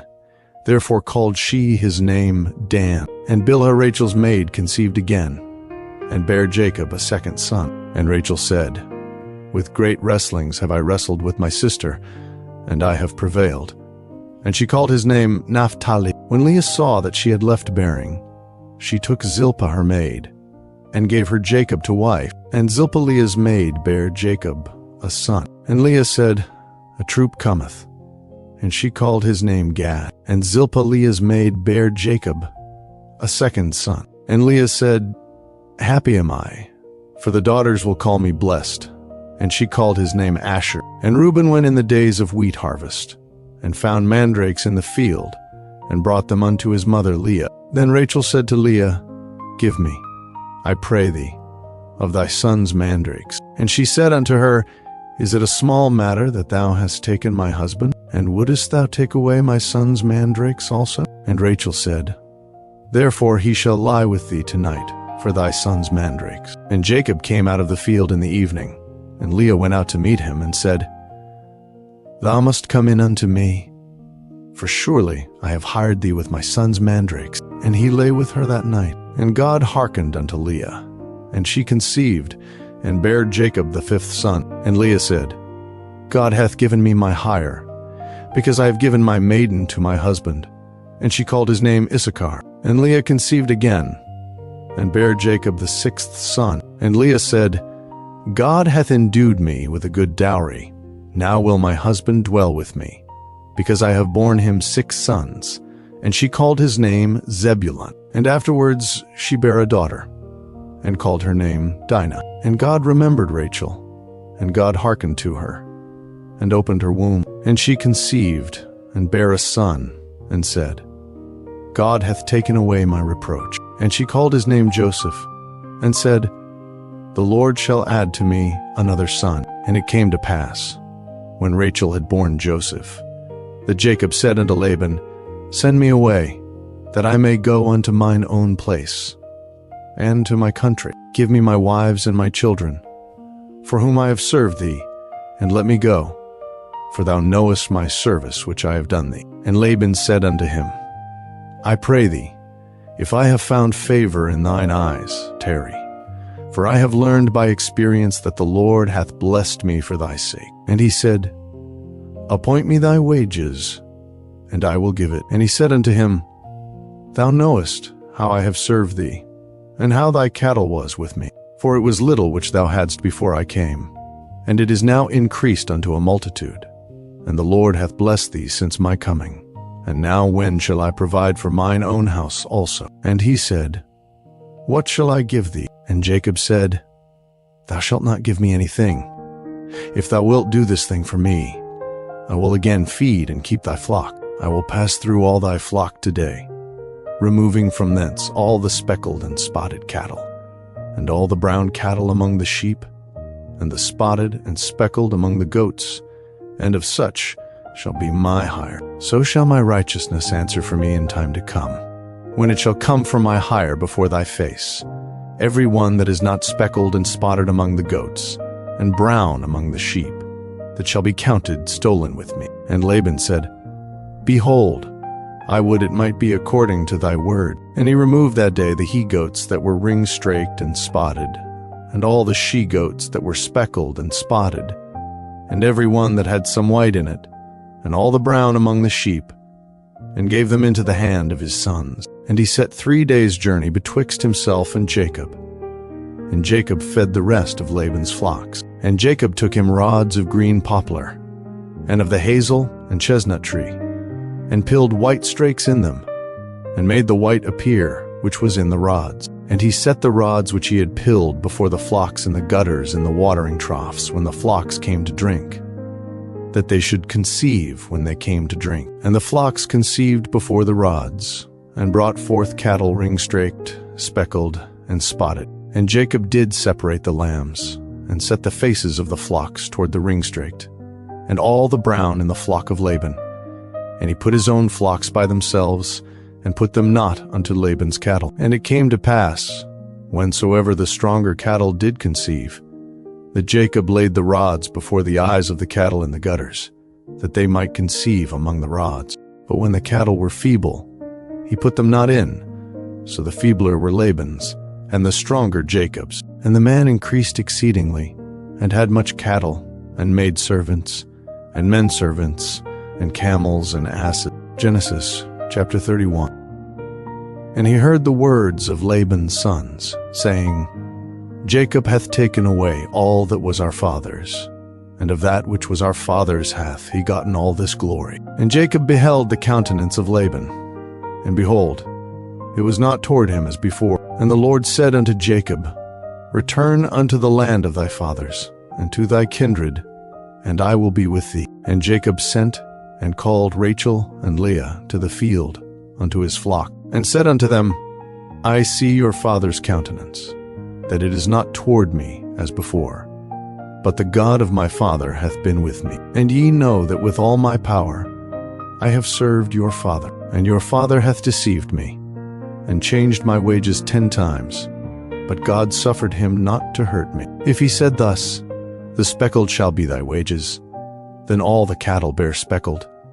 And if he said thus, the ring-straked shall be thy hire, then bear all the cattle ring-straked. Thus God hath taken away the cattle of your father, and given them to me. And it came to pass at the time that the cattle conceived, that I lifted up mine eyes, and saw in a dream, and behold, the rams which leaped upon the cattle were ring-straked, speckled, and grilled. And the angel of God spake unto me in a dream, saying, Jacob. And I said, Here am I. And he said, Lift up now thine eyes, and see, all the rams which leap upon the cattle are ring-straked, speckled, and grizzled. For I have seen all that Laban doeth unto thee. I am the God of Bethel, where thou anointedst the pillar, and where thou vowedst a vow unto me. Now arise, get thee out from this land, and return unto the land of thy kindred. And Rachel and Leah answered and said unto him, Is there yet any portion or inheritance for us in our father's house? Are we not counted of him strangers? For he hath sold us, and hath quite devoured also our money. For all the riches which God hath taken from our father, that is ours, and our children's. Now then, whatsoever God hath said unto thee, do. Then Jacob rose up, and set his sons and his wives upon camels, and he carried away all his cattle, and all his goods which he had gotten, the cattle of his getting, which he had gotten in Paddan Aram, for to go to Isaac his father in the land of Canaan. And Laban went to shear his sheep, and Rachel had stolen the images that were her father's. And Jacob stole away unawares to Laban the Syrian, in that he told him not that he fled. So he fled with all that he had, and he rose up, and passed over the river, and set his face toward the Mount Gilead. And it was told Laban on the third day that Jacob was fled. And he took his brethren with him, and pursued after him 7 days' journey, and they overtook him in the Mount Gilead. And God came to Laban the Syrian in a dream by night, and said unto him, Take heed that thou speak not to Jacob either good or bad. Then Laban overtook Jacob. Now Jacob had pitched his tent in the mount, and Laban with his brethren pitched in the Mount of Gilead. And Laban said to Jacob, What hast thou done, that thou hast stolen away unawares to me, and carried away my daughters, as captives taken with the sword? Wherefore didst thou flee away secretly, and steal away from me, and didst not tell me, that I might have sent thee away with mirth, and with songs, with tabret, and with harp, and hast not suffered me to kiss my sons and my daughter? Thou hast now done foolishly in so doing. It is in the power of my hand to do you hurt. But the God of your fathers spake unto me yesternight, saying, Take thou heed that thou speak not to Jacob either good or bad. And now, though thou wouldest needs be gone, because thou sore longedst after thy father's house, yet wherefore hast thou stolen my gods? And Jacob answered and said to Laban, Because I was afraid, for I said, Peradventure thou wouldest take by force thy daughters from me. With whomsoever thou findest thy gods, let him not live. Before our brethren discern thou what is thine with me, and take it to thee. For Jacob knew not that Rachel had stolen them. And Laban went into Jacob's tent, and into Leah's tent, and into the 2 maidservants' tents. But he found them not. Then went he out of Leah's tent, and entered into Rachel's tent. Now Rachel had taken the images, and put them in the camel's furniture, and sat upon them. And Laban searched all the tent, but found them not. And she said to her father, Let it not displease my lord, that I cannot rise up before thee, for the custom of women is upon me. And he searched, but found not the images. And Jacob was wroth, and chode with Laban. And Jacob answered, and said to Laban, What is my trespass? What is my sin, that thou hast so hotly pursued after me? Whereas thou hast searched all my stuff, what hast thou found of all thy household stuff? Set it here before my brethren and thy brethren, that they may judge betwixt us both. This 20 years have I been with thee. Thy ewes and thy she-goats have not cast their young, and the rams of thy flock have I not eaten. That which was torn of beasts I brought not unto thee. I bear the loss of it. Of my hand didst thou require it, whether stolen by day or stolen by night. Thus I was, in the day the drought consumed me, and the frost by night, and my sleep departed from mine eyes. Thus have I been 20 years in thy house. I served thee 14 years for thy 2 daughters, and 6 years for thy cattle. And thou hast changed my wages 10 times, except the God of my father, the God of Abraham, and the fear of Isaac had been with me. Surely thou hadst sent me away now empty. God hath seen mine affliction and the labor of my hands, and rebuked thee yesternight. And Laban answered and said unto Jacob, These daughters are my daughters, and these children are my children, and these cattle are my cattle, and all that thou seest is mine. And what can I do this day unto these my daughters, or unto their children which they have borne?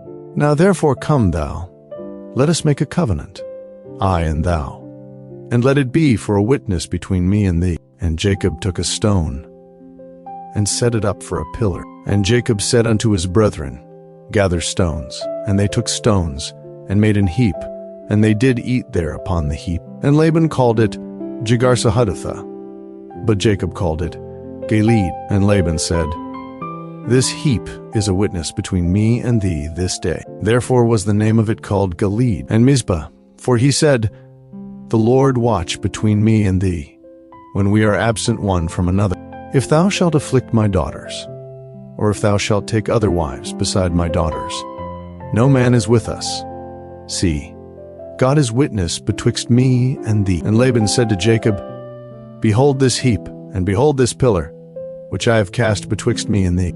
This heap be witness, and this pillar be witness, that I will not pass over this heap to thee, and that thou shalt not pass over this heap and this pillar unto me for harm. The God of Abraham, and the God of Nahor, the God of their father, judge betwixt us. And Jacob sware by the fear of his father Isaac. Then Jacob offered sacrifice upon the mount, and called his brethren to eat bread.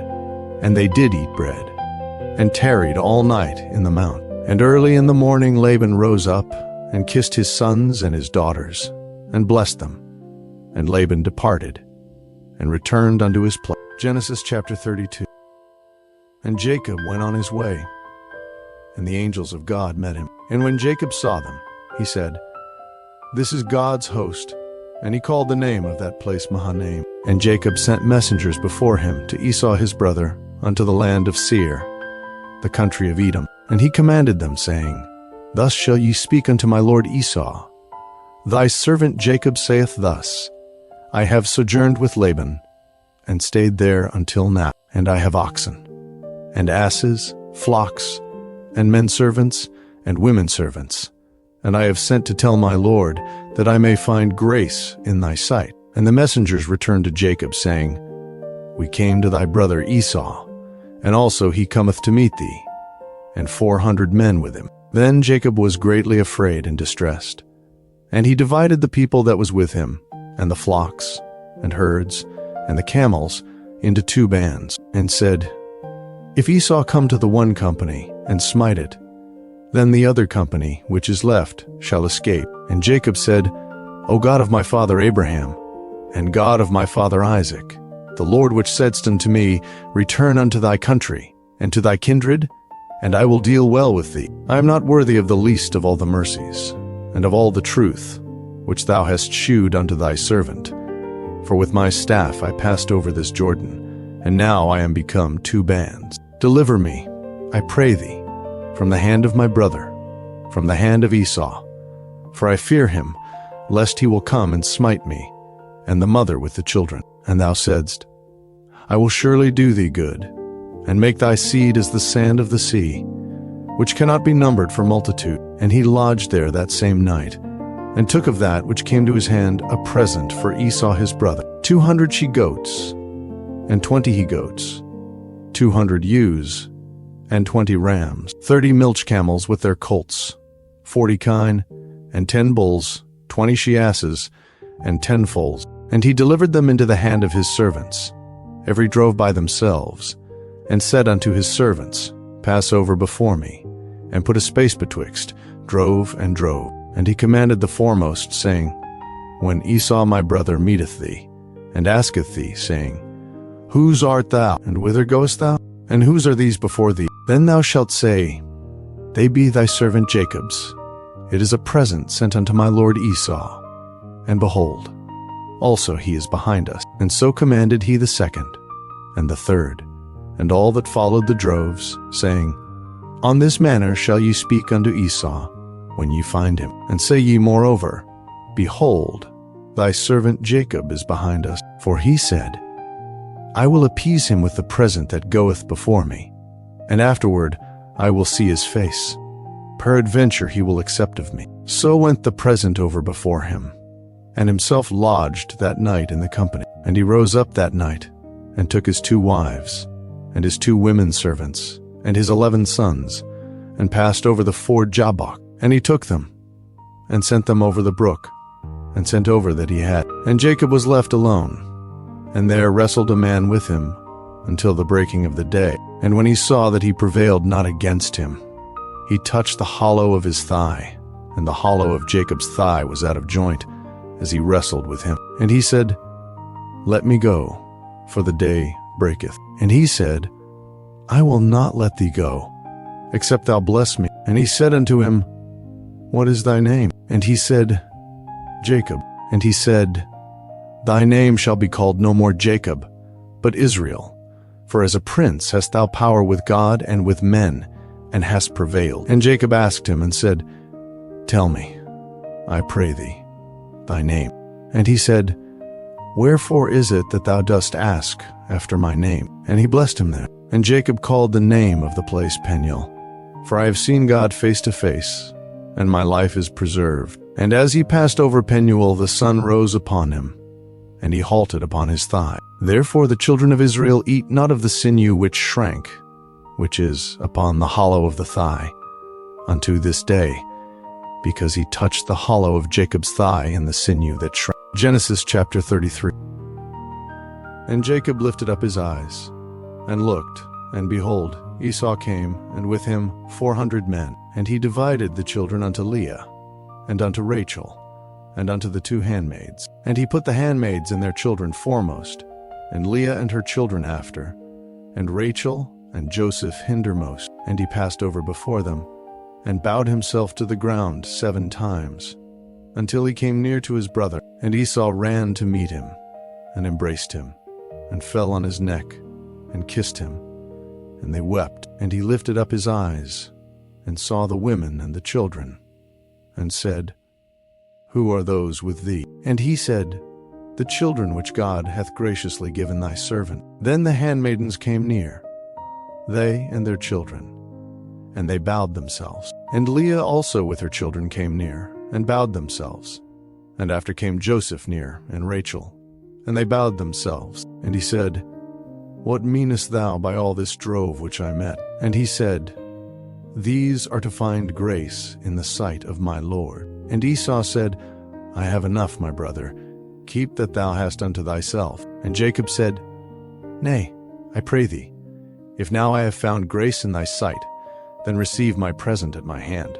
For therefore I have seen thy face, as though I had seen the face of God, and thou wast pleased with me. Take, I pray thee, my blessing that is brought to thee, because God hath dealt graciously with me, and because I have enough. And he urged him, and he took it. And he said, Let us take our journey, and let us go, and I will go before thee. And he said unto him, My Lord knoweth that the children are tender, and the flocks and herds with young are with me.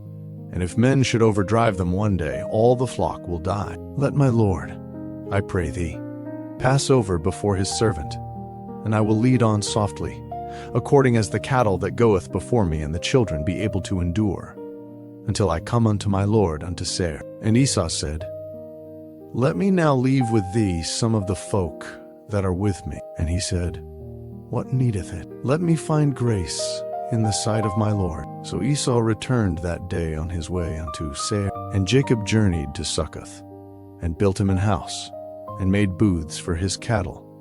Therefore the name of the place is called Succoth. And Jacob came to Shalem, the city of Shechem, which is in the land of Canaan, when he came from Paddan Aram, and pitched his tent before the city. And he bought a parcel of a field, where he had spread his tent, at the hand of the children of Hamor, Shechem's father, for 100 pieces of money. And he erected there an altar, and called it El Elohe Israel. Genesis chapter 34. And Dinah the daughter of Leah, which she bare unto Jacob, went out to see the daughters of the land. And when Shechem the son of Hamor the Hivite, prince of the country, saw her, he took her, and lay with her, and defiled her. And his soul clave unto Dinah the daughter of Jacob, and he loved the damsel, and spake kindly unto the damsel. And Shechem spake unto his father Hamor, saying, Get me this damsel to wife. And Jacob heard that he had defiled Dinah his daughter.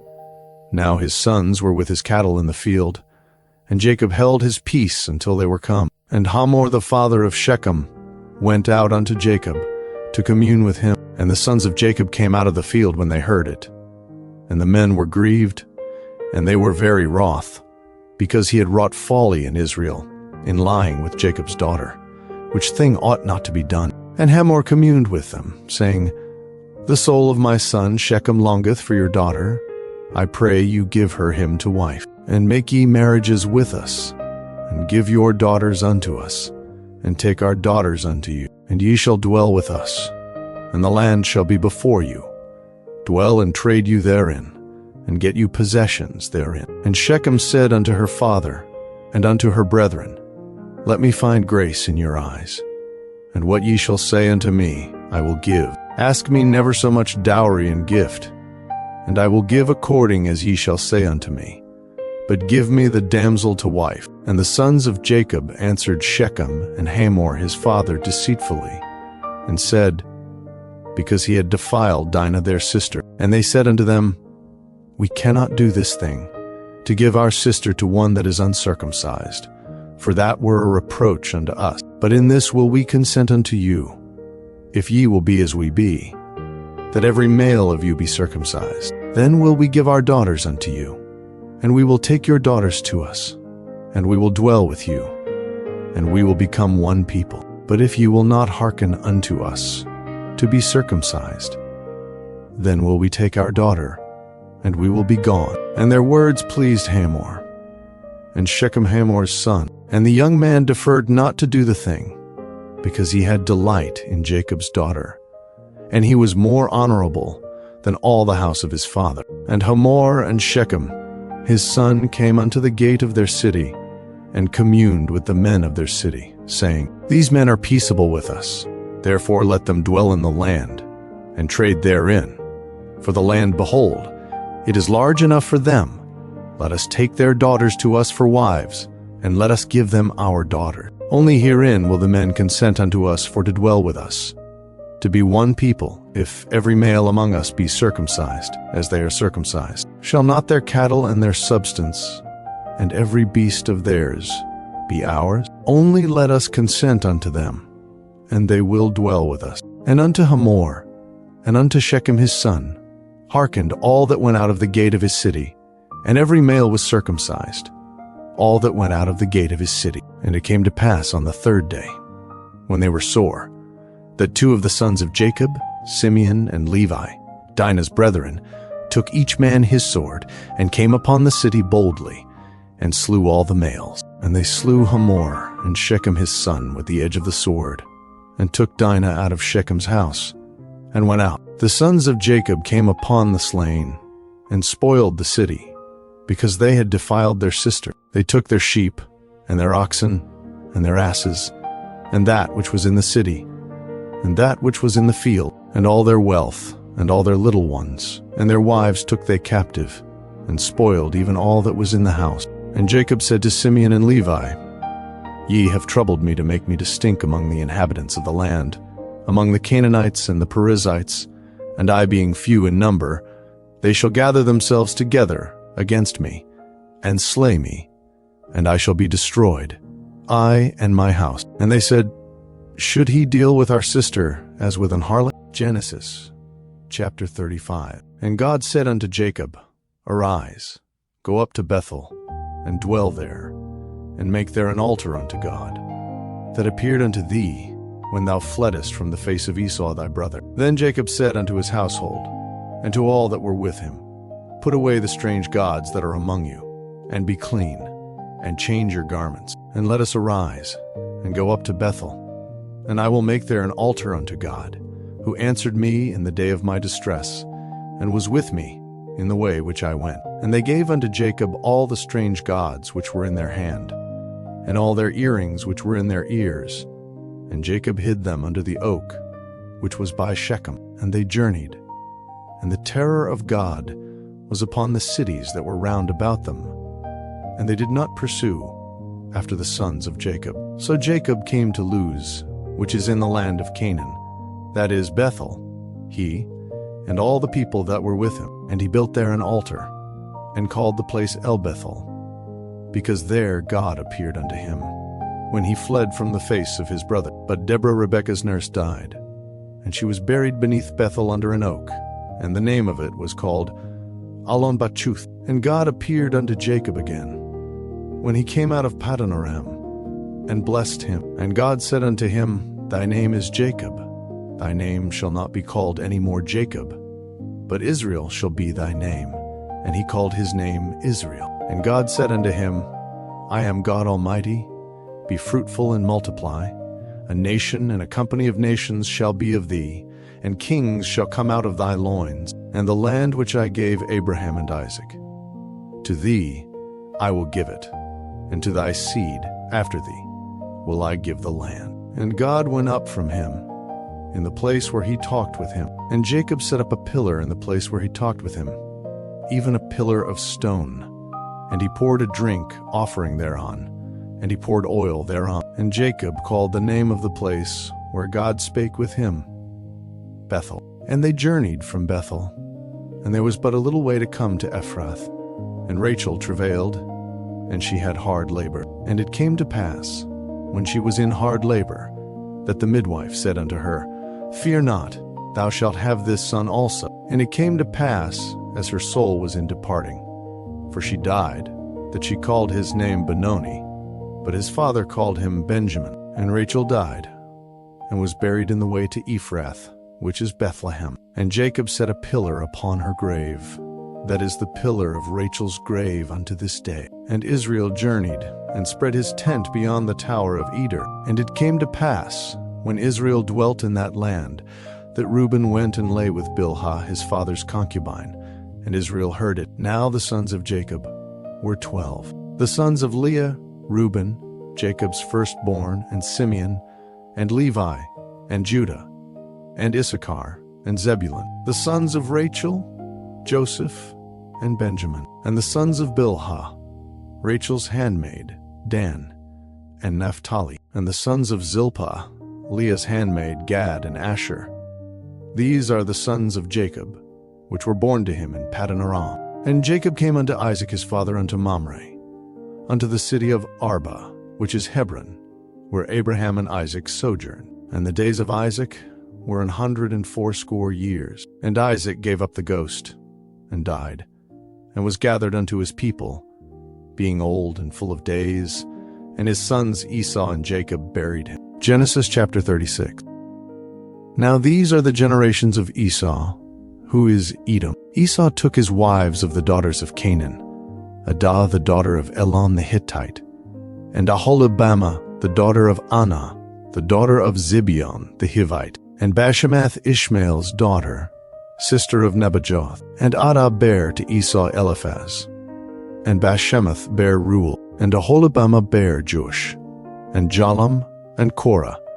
These are the sons of Esau, which were born unto him in the land of Canaan. And Esau took his wives, and his sons, and his daughters, and all the persons of his house, and his cattle, and all his beasts, and all his substance, which he had got in the land of Canaan, and went into the country from the face of his brother Jacob. For their riches were more than that they might dwell together, and the land wherein they were strangers could not bear them because of their cattle. Thus dwelt Esau in Mount Seir. Esau is Edom. And these are the generations of Esau, the father of the Edomites in Mount Seir. These are the names of Esau's sons: Eliphaz the son of Adah, the wife of Esau; Royal the son of Bashemath, the wife of Esau. And the sons of Eliphaz were Teman, Omar, Zepho, and Gatam, and Kenaz. And Timnah was concubine to Eliphaz Esau's son, and she bare to Eliphaz Amalek. These were the sons of Adah Esau's wife. And these are the sons of Royal, Nahath, and Zerah, Shema, and Mizah. These were the sons of Bashemath Esau's wife. And these were the sons of Aholibamah, the daughter of Anah, the daughter of Zibeon, Esau's wife, and she bare to Esau Josh, and Jalam, and Korah. These were dukes of the sons of Esau. The sons of Eliphaz, the firstborn son of Esau, Duke Taman, Duke Omar, Duke Zepho, Duke Kenaz, Duke Korah, Duke Etam, and Duke Amalek. These are the dukes that came of Eliphaz in the land of Edom. These were the sons of Adah. And these are the sons of Roel Esau's son, Duke Nahath, Duke Zerah, Duke Shema, Duke Mizah. These are the dukes that came of Roel in the land of Edom. These are the sons of Bashemath Esau's wife. And these are the sons of Aholibamah Esau's wife, Duke Josh, Duke Jalam, Duke Korah. These were the dukes that came of Aholibamah, the daughter of Anah, Esau's wife. These are the sons of Esau, who is Edom, and these are their dukes. These are the sons of Seir the Horite, who inhabited the land, Lotan, and Shobal, and Zibeon, and Anah, and Dishon, and Ezer, and Dishan. These are the dukes of the Horites, the children of Seir in the land of Edom. And the children of Lotan were Hori and Hamam. And Lotan's sister was Timnah. And the children of Shobal were these, Alvan, and Manahath, and Ebal, Shepho, and Onam. And these are the children of Zibeon, both Ajah and Anah. This was that Anah that found the mules in the wilderness, as he fed the asses of Zibeon his father. And the children of Anah were these, Dishon, and Aholibamah, the daughter of Anah. And these are the children of Dishon, Hemdan, and Eshban, and Ithran, and Sharon. The children of Ezer are these, Bilhan, and Zavan, and Akan. The children of Dishan are these, Uz, and Aran. These are the dukes that came of the Horites, Duke Lotan, Duke Shobal, Duke Zibeon, Duke Anah, Duke Dishon, Duke Ezer, Duke Dishan. These are the dukes that came of Hori, among their dukes in the land of Seir. And these are the kings that reigned in the land of Edom, before there reigned any king over the children of Israel. And Bela the son of Beor reigned in Edom, and the name of his city was Dinhaba. And Bela died, and Jobab the son of Zerah of Bozrah reigned in his stead. And Jobab died, and Husham of the land of Temani reigned in his stead. And Husham died, and Hadad the son of Bedad, who smote Midian in the field of Moab, reigned in his stead, and the name of his city was Avith. And Hadad died, and Samlah of Masrekah reigned in his stead. And Samlah died, and Saul of Rehoboth by the river reigned in his stead. And Saul died, and Baalhanan the son of Achbor reigned in his stead. And Baalhanan the son of Achbor died, and Hadar reigned in his stead, and the name of his city was Pau. And his wife's name was Mehetabel, the daughter of Matred, the daughter of Mezahab. And these are the names of the dukes that came of Esau, according to their families, after their places, by their names: Duke Timnah, Duke Alva, Duke Jeteth, Duke Aholibamah, Duke Elah, Duke Pinon, Duke Kenaz, Duke Teman, Duke Mibzar, Duke Magdiel, Duke Iram. These be the dukes of Edom, according to their habitations in the land of their possession. He is Esau, the father of the Edomites. Genesis chapter 37. And Jacob dwelt in the land wherein his father was a stranger, in the land of Canaan. These are the generations of Jacob. Joseph, being 17 years old, was feeding the flock with his brethren, and the lad was with the sons of Bilhah, and with the sons of Zilpah, his father's wives. And Joseph brought unto his father their evil report. Now Israel loved Joseph more than all his children, because he was the son of his old age, and he made him a coat of many colors. And when his brethren saw that their father loved him more than all his brethren, they hated him, and could not speak peaceably unto him. And Joseph dreamed a dream, and he told it his brethren, and they hated him yet the more. And he said unto them, Hear, I pray you, this dream which I have dreamed. For behold, we were binding sheaves in the field, and, lo, my sheaf arose, and also stood upright, and, behold, your sheaves stood round about, and made obeisance to my sheaf. And his brethren said to him, Shalt thou indeed reign over us? Or shalt thou indeed have dominion over us? And they hated him yet the more for his dreams, and for his words. And he dreamed yet another dream, and told it his brethren, and said, Behold, I have dreamed a dream more, and behold, the sun and the moon and the 11 stars made obeisance to me. And he told it to his father, and to his brethren, and his father rebuked him, and said unto him, What is this dream that thou hast dreamed? Shall I, and thy mother, and thy brethren indeed, come to bow down ourselves to thee, to the earth? And his brethren envied him. But his father observed the saying, and his brethren went to feed their father's flock in Shechem. And Israel said unto Joseph, Do not thy brethren feed the flock in Shechem? Come, and I will send thee unto them. And he said to him, Here am I. And he said to him, Go, I pray thee, see whether it be well with thy brethren, and well with the flocks, and bring me word again. So he sent him out of the vale of Hebron. And he came to Shechem. And a certain man found him. And behold, he was wandering in the field. And the man asked him, saying, What seekest thou? And he said, I seek my brethren. Tell me, I pray thee, where they feed their flocks. And the man said, They are departed hence, for I heard them say, Let us go to Dothan. And Joseph went after his brethren, and found them in Dothan. And when they saw him afar off, even before he came near unto them, they conspired against him to slay him. And they said one to another, Behold, this dreamer cometh. Come now, therefore, and let us slay him, and cast him into some pit, and we will say, Some evil beast hath devoured him, and we shall see what will become of his dreams. And Reuben heard it, and he delivered him out of their hands, and said, Let us not kill him. And Reuben said unto them, Shed no blood, but cast him into this pit that is in the wilderness, and lay no hand upon him, that he might rid him out of their hands, to deliver him to his father again. And it came to pass, when Joseph was come unto his brethren, that they stripped Joseph out of his coat of many colors that was on him. And they took him, and cast him into a pit, and the pit was empty, there was no water in it. And they sat down to eat bread, and they lifted up their eyes and looked, and behold, a company of Ishmaelites came from Gilead with their camels bearing spicery and balm and myrrh, going to carry it down to Egypt. And Judah said unto his brethren, What profit is it if we slay our brother, and conceal his blood? Come, and let us sell him to the Ishmaelites, and let not our hand be upon him, for he is our brother and our flesh. And his brethren were content. Then there passed by Midianites merchantmen, and they drew and lifted up Joseph out of the pit, and sold Joseph to the Ishmaelites for 20 pieces of silver. And they brought Joseph into Egypt. And Reuben returned unto the pit, and behold, Joseph was not in the pit. And he rent his clothes. And he returned unto his brethren, and said, The child is not, and I, whither shall I go? And they took Joseph's coat, and killed a kid of the goats, and dipped the coat in the blood. And they sent the coat of many colors, and they brought it to their father, and said, This have we found.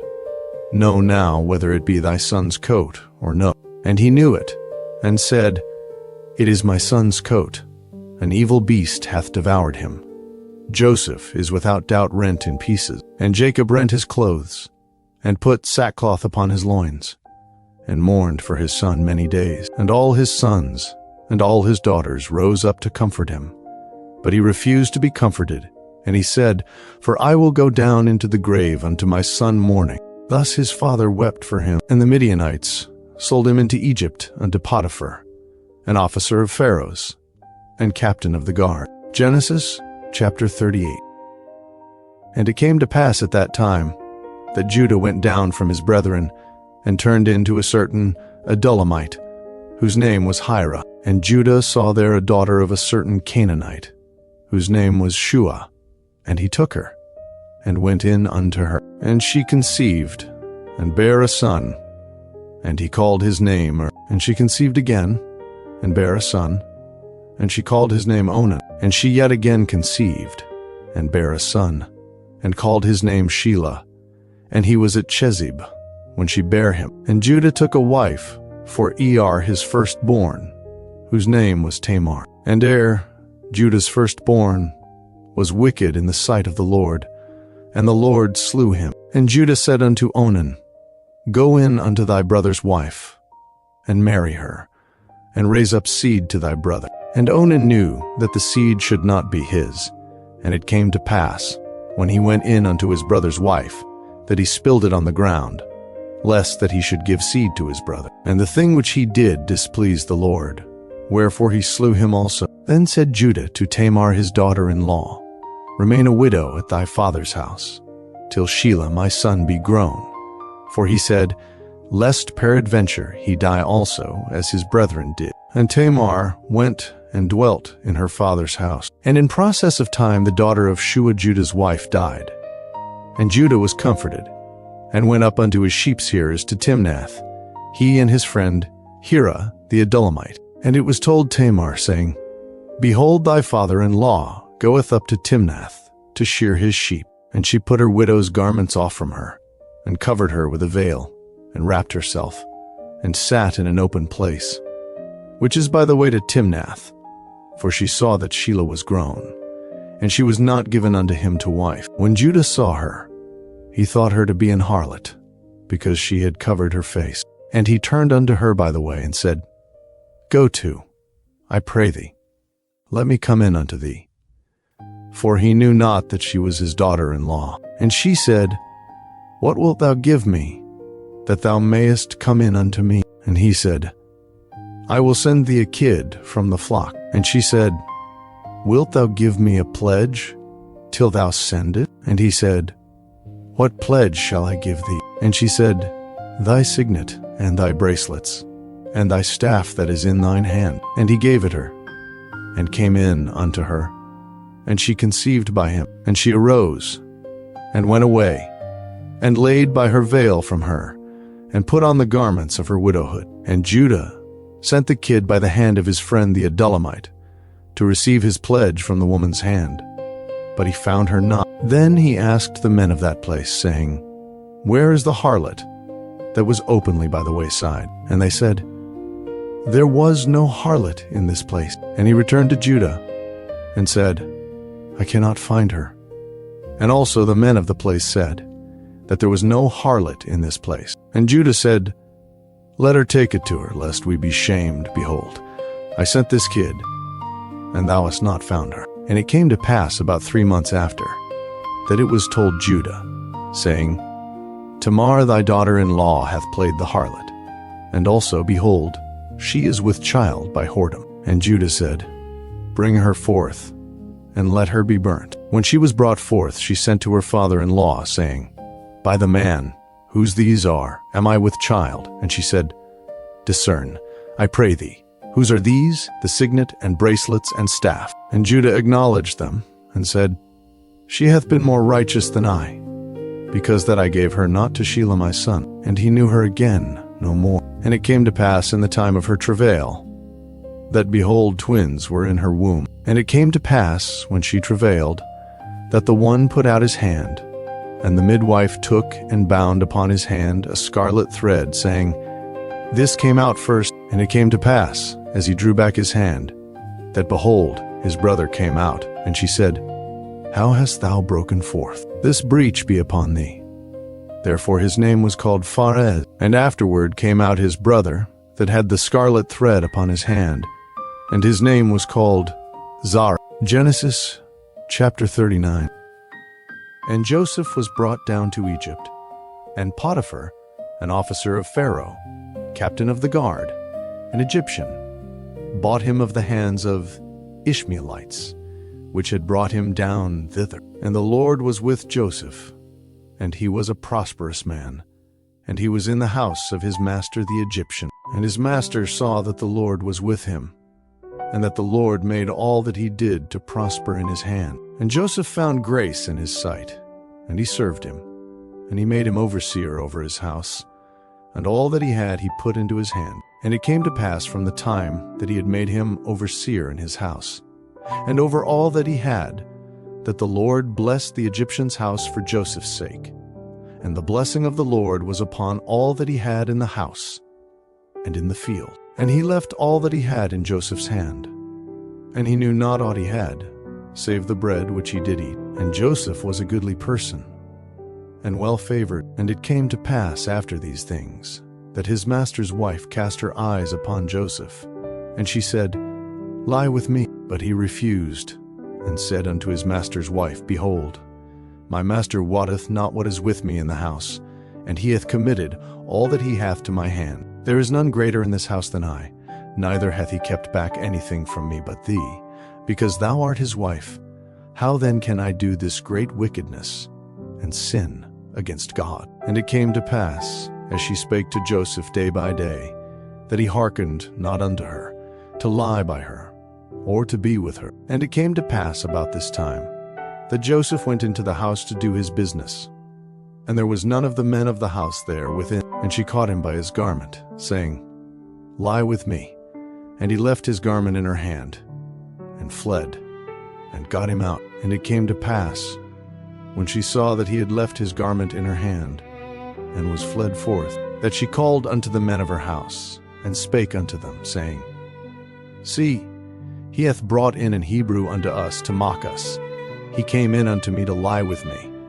And I cried with a loud voice. And it came to pass, when he heard that I lifted up my voice and cried, that he left his garment with me, and fled, and got him out. And she laid up his garment by her, until his Lord came home. And she spake unto him according to these words, saying, The Hebrew servant, which thou hast brought unto us, came in unto me to mock me. And it came to pass, as I lifted up my voice and cried, that he left his garment with me, and fled out. And it came to pass, when his master heard the words of his wife, which she spake unto him, saying, After this manner did thy servant to me, that his wrath was kindled. And Joseph's master took him, and put him into the prison, a place where the king's prisoners were bound.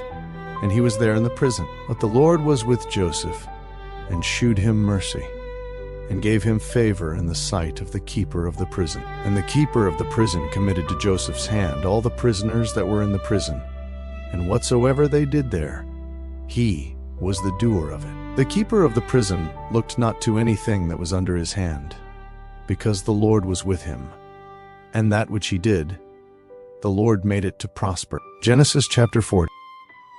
And it came to pass after these things, that the butler of the king of Egypt and his baker had offended their lord, the king of Egypt. And Pharaoh was wroth against two of his officers, against the chief of the butlers, and against the chief of the bakers, and he put them in ward in the house of the captain of the guard, into the prison, the place where Joseph was bound. And the captain of the guard charged Joseph with them, and he served them, and they continued a season in ward. And they dreamed a dream, both of them, each man his dream in one night, each man according to the interpretation of his dream, the butler and the baker of the king of Egypt, which were bound in the prison. And Joseph came in unto them in the morning, and looked upon them, and behold, they were sad. And he asked Pharaoh's officers that were with him in the ward of his lord's house, saying, Wherefore look ye so sadly today? And they said unto him, We have dreamed a dream,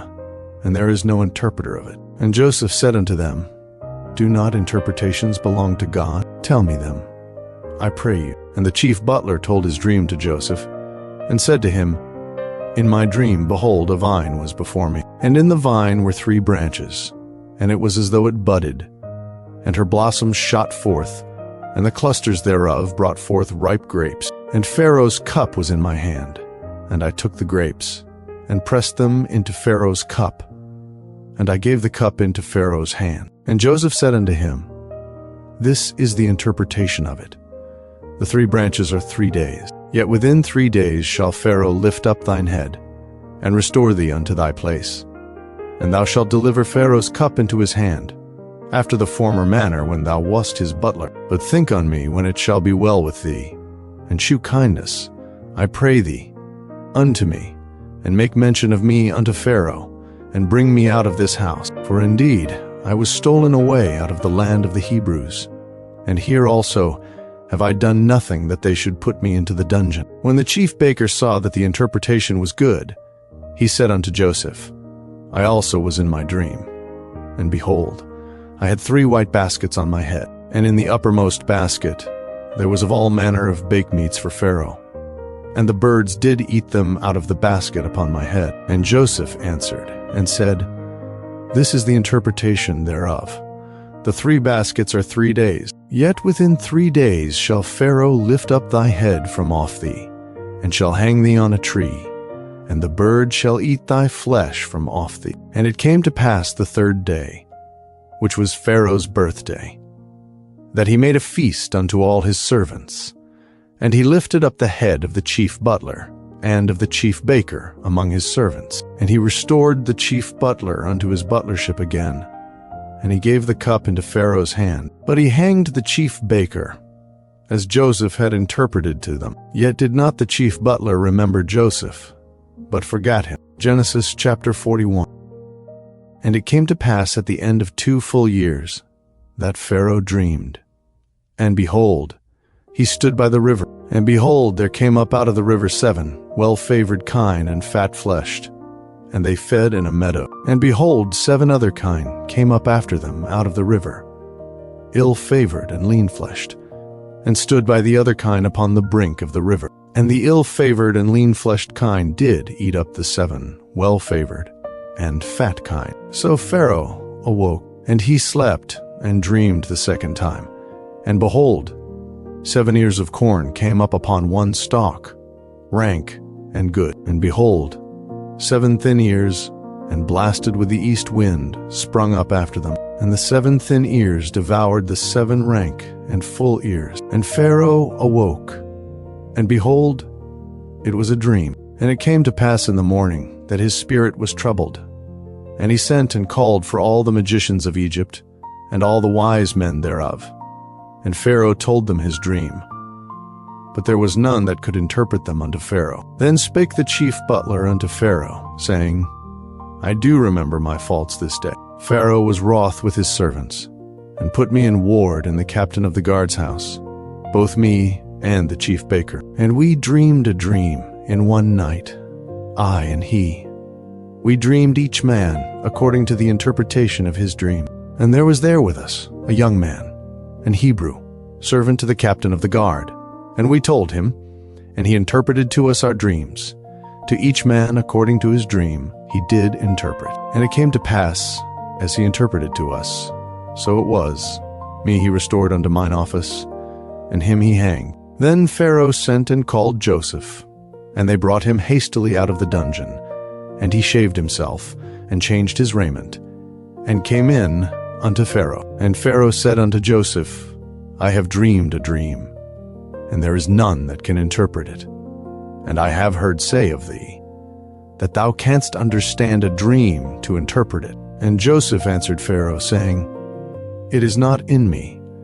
God shall give Pharaoh an answer of peace. And Pharaoh said unto Joseph, In my dream, behold, I stood upon the bank of the river, and behold, there came up out of the river 7 kine, fat-fleshed and well-favored, and they fed in a meadow. And behold, 7 other kine came up after them, poor and very ill-favored and lean-fleshed, such as I never saw in all the land of Egypt for badness. And the lean and the ill-favored kine did eat up the first 7 fat kine. And when they had eaten them up, it could not be known that they had eaten them, but they were still ill-favored, as at the beginning. So I awoke, and I saw in my dream, and behold, 7 ears came up in one stalk, full and good. And behold, 7 ears, withered, thin, and blasted with the east wind, sprung up after them. And the thin ears devoured the 7 good ears.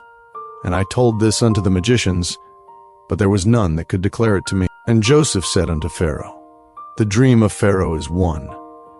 God hath shewed Pharaoh what he is about to do. The 7 good kine are 7 years, and the 7 good ears are 7 years. The dream is one. And the 7 thin and ill-favored kine that came up after them are 7 years. And the 7 empty ears blasted with the east wind, shall be 7 years of famine. This is the thing which I have spoken unto Pharaoh. What God is about to do he sheweth unto Pharaoh. Behold, there come 7 years of great plenty throughout all the land of Egypt, and there shall arise after them 7 years of famine, and all the plenty shall be forgotten in the land of Egypt, and the famine shall consume the land. And the plenty shall not be known in the land by reason of that famine following, for it shall be very grievous. And for that the dream was doubled unto Pharaoh twice. It is because the thing is established by God, and God will shortly bring it to pass. Now therefore, let Pharaoh look out a man discreet and wise, and set him over the land of Egypt. Let Pharaoh do this, and let him appoint officers over the land, and take up the 5th part of the land of Egypt in the 7 plenteous years, and let them gather all the food of those good years that come, and lay up corn under the hand of Pharaoh, and let them keep food in the cities. And that food shall be for store to the land against the 7 years of famine, which shall be in the land of Egypt, that the land perish not through the famine. And the thing was good in the eyes of Pharaoh, and in the eyes of all his servants. And Pharaoh said unto his servants, Can we find such a one as this is, a man in whom the Spirit of God is? And Pharaoh said unto Joseph, Forasmuch as God hath shewed thee all this, there is none so discreet and wise as thou art. Thou shalt be over my house, and according unto thy word shall all my people be ruled. Only in the throne will I be greater than thou. And Pharaoh said unto Joseph, See, I have set thee over all the land of Egypt. And Pharaoh took off his ring from his hand, and put it upon Joseph's hand, and arrayed him in vestures of fine linen, and put a gold chain about his neck.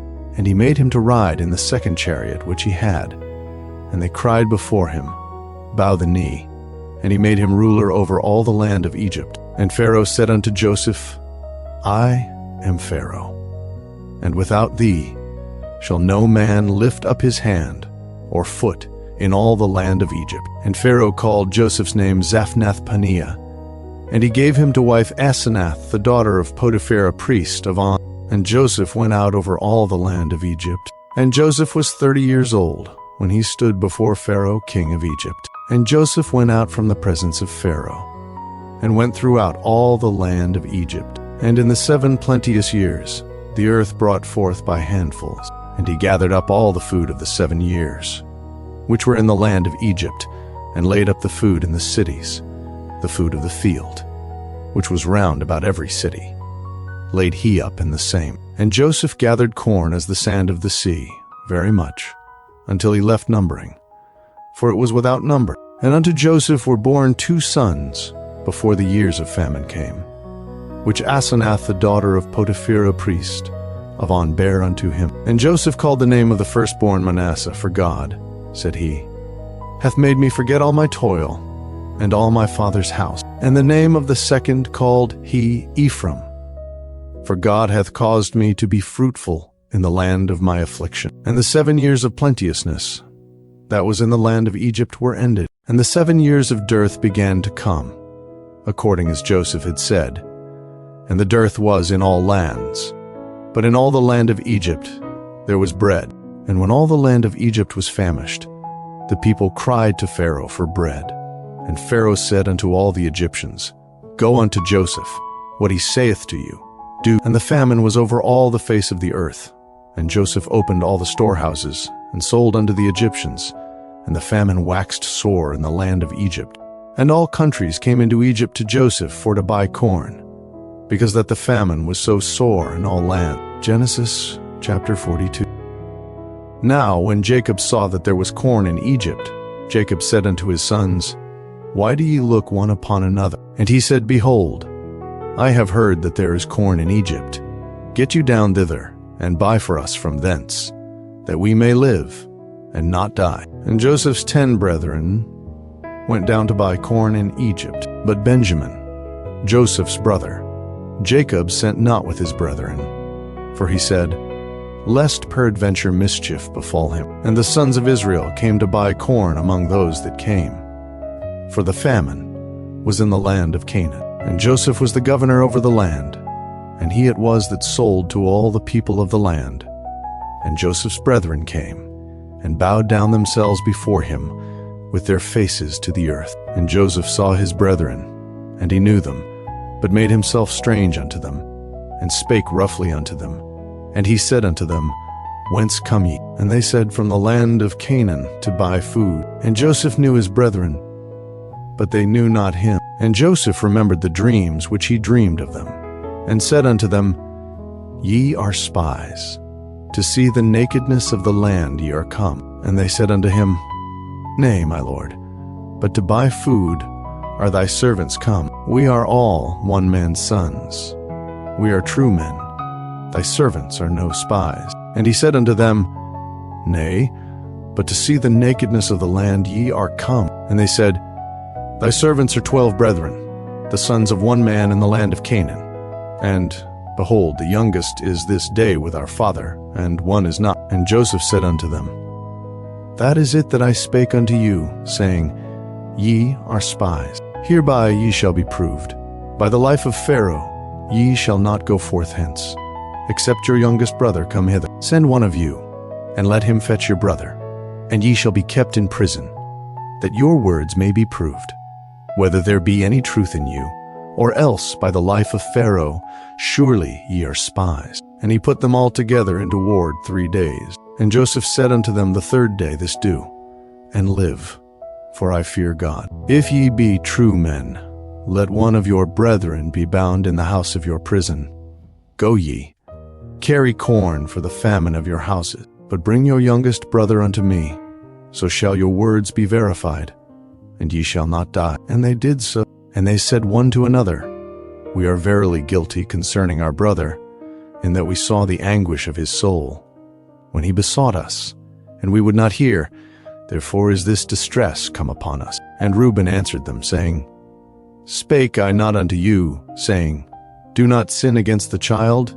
And you would not hear. Therefore, behold, also his blood is required. And they knew not that Joseph understood them, for he spake unto them by an interpreter. And he turned himself about from them, and wept, and returned to them again, and communed with them, and took from them Simeon, and bound him before their eyes. Then Joseph commanded to fill their sacks with corn, and to restore every man's money into his sack, and to give them provision for the way. And thus did he unto them. And they laded their asses with the corn, and departed thence. And as one of them opened his sack to give his ass provender in the inn, he espied his money, for, behold, it was in his sack's mouth. And he said unto his brethren, My money is restored, and lo, it is even in my sack. And their heart failed them, and they were afraid, saying one to another, What is this that God hath done unto us?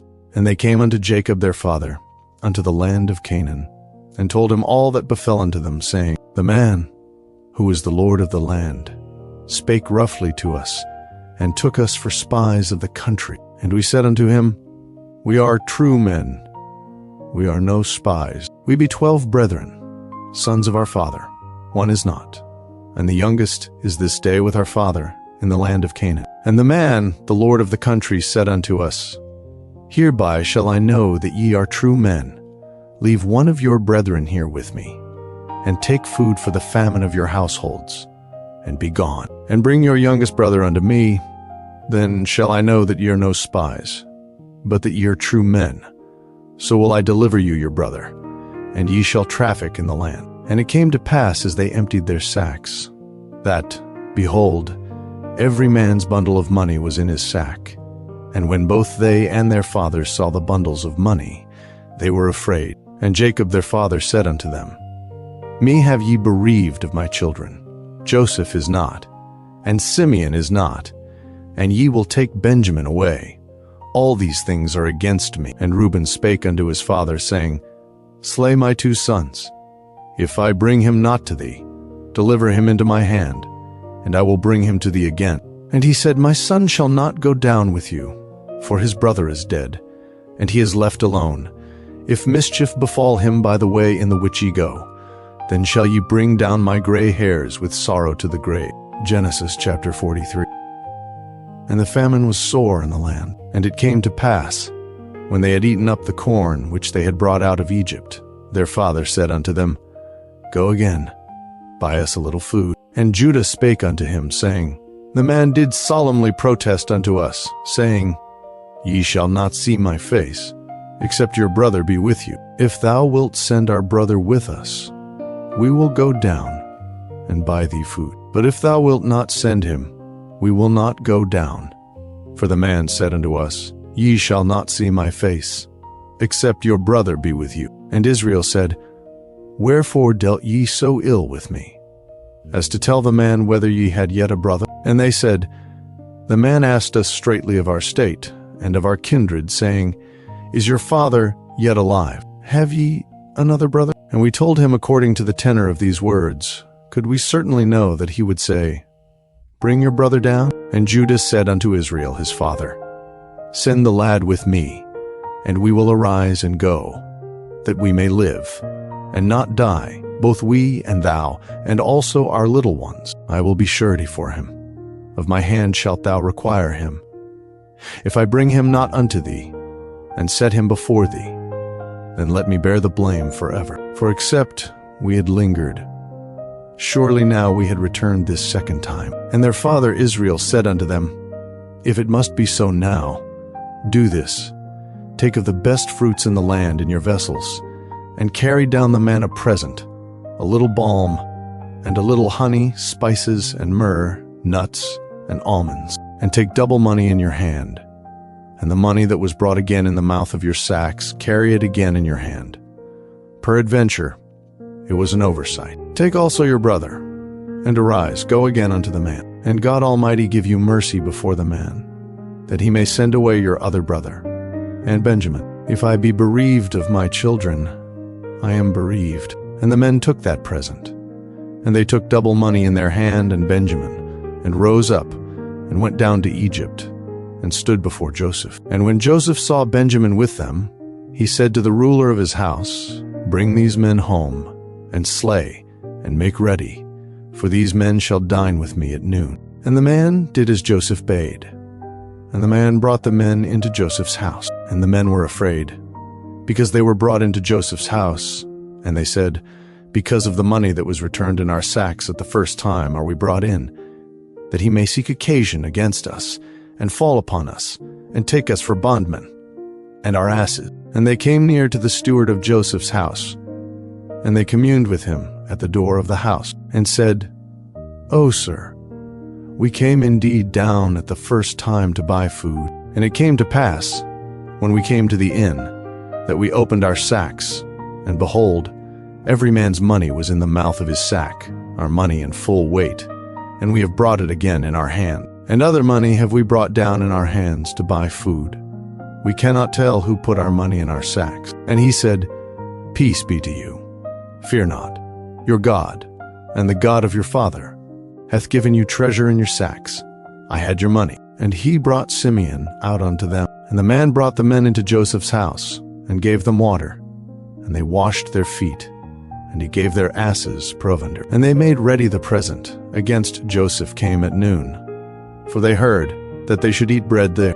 And when Joseph came home, they brought him the present which was in their hand into the house, and bowed themselves to him to the earth. And he asked them of their welfare, and said, Is your father well, the old man of whom ye spake? Is he yet alive?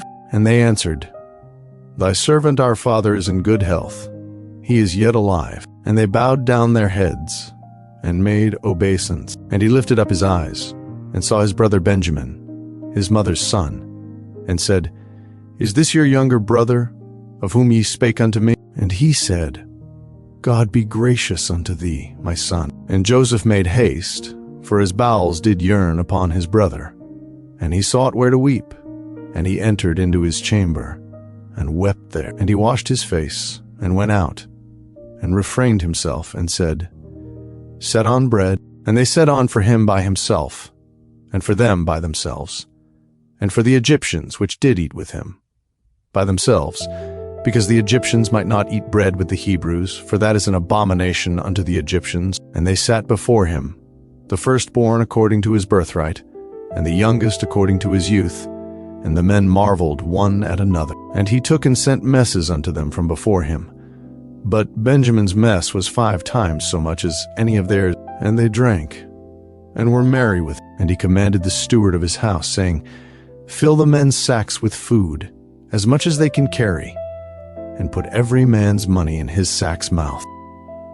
And put my cup, the silver cup, in the sack's mouth of the youngest, and his corn money. And he did according to the word that Joseph had spoken. As soon as the morning was light, the men were sent away, they and their asses. And when they were gone out of the city and not yet far off, Joseph said unto his steward, Up, follow after the men, and when thou dost overtake them, say unto them, Wherefore have ye rewarded evil for good? Is not this it in which my Lord drinketh, and whereby indeed he divineth? Ye have done evil in so doing. And he overtook them.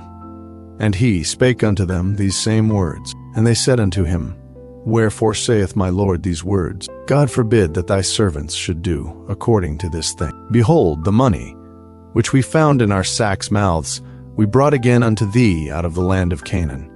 How then should we steal out of thy Lord's house silver or gold? With whomsoever of thy servants it be found, both let him die, and we also will be my Lord's bondmen. And he said, Now also let it be according unto your words. He with whom it is found shall be my servant, and ye shall be blameless. Then they speedily took down every man his sack to the ground, and opened every man his sack. And he searched, and began at the eldest, and left at the youngest. And the cup was found in Benjamin's sack. Then they rent their clothes, and laid at every man his ass, and returned to the city. And Judah and his brethren came to Joseph's house, for he was yet there. And they fell before him on the ground. And Joseph said unto them, What deed is this that ye have done? Wot ye not that such a man as I can certainly divine? And Judah said, What shall we say unto my Lord? What shall we speak? Or how shall we clear ourselves? God hath found out the iniquity of thy servants. Behold, we are my Lord's servants, both we, and he also with whom the cup is found. And he said, God forbid that I should do so. But the man in whose hand the cup is found, he shall be my servant. And as for you, get you up in peace unto your father. Then Judah came near unto him, and said, O my Lord, let thy servant, I pray thee, speak a word in my Lord's ears, and let not thine anger burn against thy servant, for thou art even as Pharaoh. My Lord asked his servants, saying, Have ye a father or a brother? And we said unto my Lord, We have a father, an old man, and a child of his old age, a little one. And his brother is dead, and he alone is left of his mother, and his father loveth him. And thou saidst unto thy servants, Bring him down unto me, that I may set mine eyes upon him. And we said unto my Lord, The lad cannot leave his father, for if he should leave his father would die. And thou saidst unto thy servants, Except your youngest brother come down with you, ye shall see my face no more. And it came to pass, when we came up unto thy servant my father, we told him the words of my Lord. And our father said, Go again, and buy us a little food. And we said, We cannot go down. If our youngest brother be with us, then will we go down, for we may not see the man's face, except our youngest brother be with us. And thy servant my father said unto us, Ye know that my wife bare me 2 sons, and the one went out from me. And I said, Surely he is torn in pieces, and I saw him not since. And if ye take this also from me, and mischief befall him, ye shall bring down my gray hairs with sorrow to the grave. Now therefore, when I come to thy servant my father, and the lad be not with us, seeing that his life is bound up in the lad's life, it shall come to pass, when he seeth that the lad is not with us, that he will die. And thy servants shall bring down the gray hairs of thy servant our father with sorrow to the grave. For thy servant became surety for the lad unto my father, saying, If I bring him not unto thee, then I shall bear the blame to my father forever. Now therefore, I pray thee, let thy servant abide, instead of the lad a bondman to my Lord, and let the lad go up with his brethren. For how shall I go up to my father, and the lad be not with me? Lest peradventure I see the evil that shall come on my father. Genesis chapter 45. Then Joseph could not refrain himself before all them that stood by him, And he cried, "Cause every man to go out from me." And there stood no man with him. While Joseph made himself known unto his brethren, and he wept aloud. And the Egyptians and the house of Pharaoh heard. And Joseph said unto his brethren, I am Joseph. Doth my father yet live? And his brethren could not answer him, for they were troubled at his presence. And Joseph said unto his brethren, Come near to me, I pray you. And they came near, and he said, I am Joseph your brother, whom ye sold into Egypt. Now therefore be not grieved, nor angry with yourselves, that ye sold me hither. For God did send me before you to preserve life. For these 2 years hath the famine been in the land, and yet there are 5 years, in the which there shall neither be earing nor harvest. And God sent me before you to preserve you a posterity in the earth, and to save your lives by a great deliverance. So now it was not you that sent me hither, but God, and he hath made me a father to Pharaoh, and lord of all his house, and a ruler throughout all the land of Egypt. Haste ye, and go up to my father, and say unto him, Thus saith thy son Joseph, God hath made me lord of all Egypt. Come down unto me, tarry not. And thou shalt dwell in the land of Goshen, and thou shalt be near unto me, thou, and thy children, and thy children's children, and thy flocks, and thy herds, and all that thou hast, and there will I nourish thee. For yet there are 5 years of famine, lest thou and thy household, and all that thou hast, come to poverty. And behold, your eyes see, and the eyes of my brother Benjamin, that it is my mouth that speaketh unto you. And ye shall tell my father of all my glory in Egypt, and of all that ye have seen. And ye shall haste, and bring down my father hither. And he fell upon his brother Benjamin's neck, and wept, and Benjamin wept upon his neck. Moreover, he kissed all his brethren, and wept upon them. And after that his brethren talked with him. And the fame thereof was heard in Pharaoh's house, saying, Joseph's brethren are come. And it pleased Pharaoh well, and his servants. And Pharaoh said unto Joseph, Say unto thy brethren, This do ye, lade your beasts, and go. Get you unto the land of Canaan, and take your father, and your households, and come unto me. And I will give you the good of the land of Egypt, and ye shall eat the fat of the land. Now thou art commanded, This do ye, take you wagons out of the land of Egypt for your little ones, and for your wives, and bring your father, and come. Also regard not your stuff, for the good of all the land of Egypt is yours. And the children of Israel did so. And Joseph gave them wagons, according to the commandment of Pharaoh, and gave them provision for the way. To all of them he gave each man changes of raiment. But to Benjamin he gave 300 pieces of silver, and 5 changes of raiment. And to his father he sent after this manner: 10 asses laden with the good things of Egypt, and 10 she-asses laden with corn and bread and meat for his father by the way. So he sent his brethren away, and they departed. And he said unto them, See that ye fall not out by the way. And they went up out of Egypt, and came into the land of Canaan unto Jacob their father, and told him, saying, Joseph is yet alive, and he is governor over all the land of Egypt. And Jacob's heart fainted, for he believed them not. And they told him all the words of Joseph, which he had said unto them. And when he saw the wagons which Joseph had sent to carry him, the spirit of Jacob their father revived. And Israel said, It is enough. Joseph my son is yet alive. I will go and see him before I die. Genesis chapter 46. And Israel took his journey with all that he had, and came to Beersheba, and offered sacrifices unto the God of his father Isaac. And God spake unto Israel in the visions of the night, and said, Jacob, Jacob. And he said, Here am I. And he said, I am God, the God of thy father. Fear not to go down into Egypt, for I will there make of thee a great nation. I will go down with thee into Egypt, and I will also surely bring thee up again. And Joseph shall put his hand upon thine eyes. And Jacob rose up from Beersheba, and the sons of Israel carried Jacob their father, and their little ones, and their wives, in the wagons which Pharaoh had sent to carry him. And they took their cattle and their goods, which they had gotten in the land of Canaan, and came into Egypt, Jacob, and all his seed with him, his sons, and his sons' sons with him, his daughters, and his sons' daughters.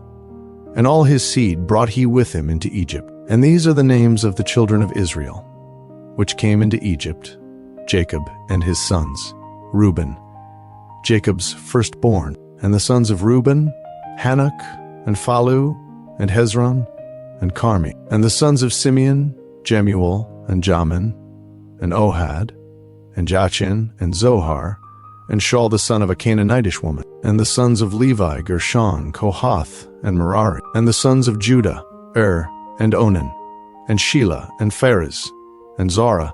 But and Onan died in the land of Canaan. And the sons of Pharez were Hezron and Hamul. And the sons of Issachar, Tola, and Phuvah, and Job, and Shimron. And the sons of Zebulun, Serd, and Elon, and Jaleel. These be the sons of Leah, which she bare unto Jacob in Paddan Aram, with his daughter Dinah. All the souls of his sons and his daughters were 33. And the sons of Gad, Ziphion, and Hagi, Shuni, and Esbon, Eri, and Arodi, and Areli. And the sons of Asher, Jimnah, and Ishwa, and Iswi, and Beriah, and Sarah their sister. And the sons of Beriah, Heber, and Malchiel. These are the sons of Zilpah, whom Laban gave to Leah his daughter. And these she bare unto Jacob, even 16 souls, the sons of Rachel Jacob's wife, Joseph, and Benjamin. And unto Joseph in the land of Egypt were born Manasseh and Ephraim, which Asenath, the daughter of Potiphar a priest of On bare unto him. And the sons of Benjamin were Bela, and Becher, and Ashbel, Gera, and Naaman, Ahi, and Rosh, Muppim, and Huppim, and Arn. These are the sons of Rachel, which were born to Jacob. All the souls were 14. And the sons of Dan, Husham. And the sons of Naphtali, Jaziel, and Guni, and Jezer, and Shillem. These are the sons of Bilhah, which Laban gave unto Rachel his daughter, and she bare these unto Jacob. All the souls were 7. All the souls that came with Jacob into Egypt, which came out of his loins, besides Jacob's sons' wives, all the souls were 66. And the sons of Joseph, which were born him in Egypt, were 2 souls. All the souls of the house of Jacob, which came into Egypt, were 70. And he sent Judah before him unto Joseph to direct his face unto Goshen. And they came into the land of Goshen. And Joseph made ready his chariot, and went up to meet Israel his father, to Goshen, and presented himself unto him. And he fell on his neck, and wept on his neck a good while. And Israel said unto Joseph, Now let me die, since I have seen thy face, because thou art yet alive. And Joseph said unto his brethren, and unto his father's house, I will go up, and shew Pharaoh, and say unto him, My brethren, and my father's house, which were in the land of Canaan, are come unto me. And the men are shepherds, for their trade hath been to feed cattle, and they have brought their flocks, and their herds, and all that they have. And it shall come to pass, when Pharaoh shall call you, and shall say, What is your occupation? That ye shall say, Thy servant's trade hath been about cattle from our youth even until now, both we and also our fathers, that ye may dwell in the land of Goshen, for every shepherd is an abomination unto the Egyptian. Genesis chapter 47. Then Joseph came and told Pharaoh, and said, My father and my brethren, and their flocks, and their herds, and all that they have, are come out of the land of Canaan. And behold, they are in the land of Goshen. And he took some of his brethren, even 5 men, and presented them unto Pharaoh. And Pharaoh said unto his brethren, What is your occupation? And they said unto Pharaoh, Thy servants are shepherds, both we and also our fathers. They said moreover unto Pharaoh, For to sojourn in the land are we come, for thy servants have no pasture for their flocks. For the famine is sore in the land of Canaan. Now therefore, we pray thee, let thy servants dwell in the land of Goshen. And Pharaoh spake unto Joseph, saying, Thy father and thy brethren are come unto thee. The land of Egypt is before thee. In the best of the land make thy father and brethren to dwell, In the land of Goshen let them dwell. And if thou knowest any men of activity among them, then make them rulers over my cattle. And Joseph brought in Jacob his father, and set him before Pharaoh. And Jacob blessed Pharaoh. And Pharaoh said unto Jacob, How old art thou? And Jacob said unto Pharaoh, The days of the years of my pilgrimage are 130 years. Few and evil have the days of the years of my life been, and have not attained unto the days of the years of the life of my fathers, in the days of their pilgrimage. And Jacob blessed Pharaoh, and went out from before Pharaoh. And Joseph placed his father and his brethren, and gave them a possession in the land of Egypt, in the best of the land, in the land of Ramses, as Pharaoh had commanded. And Joseph nourished his father and his brethren, and all his father's household, with bread, according to their families. And there was no bread in all the land, for the famine was very sore, so that the land of Egypt and all the land of Canaan fainted by reason of the famine. And Joseph gathered up all the money that was found in the land of Egypt, and in the land of Canaan, for the corn which they bought.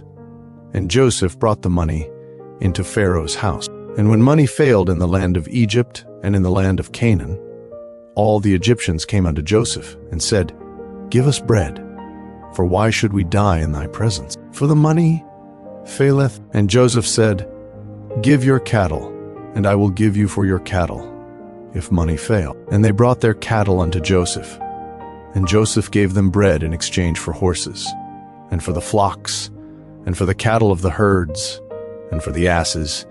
And he fed them with bread for all their cattle for that year. When that year was ended, they came unto him the second year, and said unto him, We will not hide it from my lord, how that our money is spent.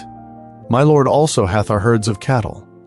There is not aught left in the sight of my lord, but our bodies and our lands. Wherefore shall we die before thine eyes, both we and our land? Buy us and our land for bread, and we and our land will be servants unto Pharaoh, and give us seed, that we may live, and not die, that the land be not desolate. And Joseph bought all the land of Egypt for Pharaoh, for the Egyptians sold every man his field, because the famine prevailed over them.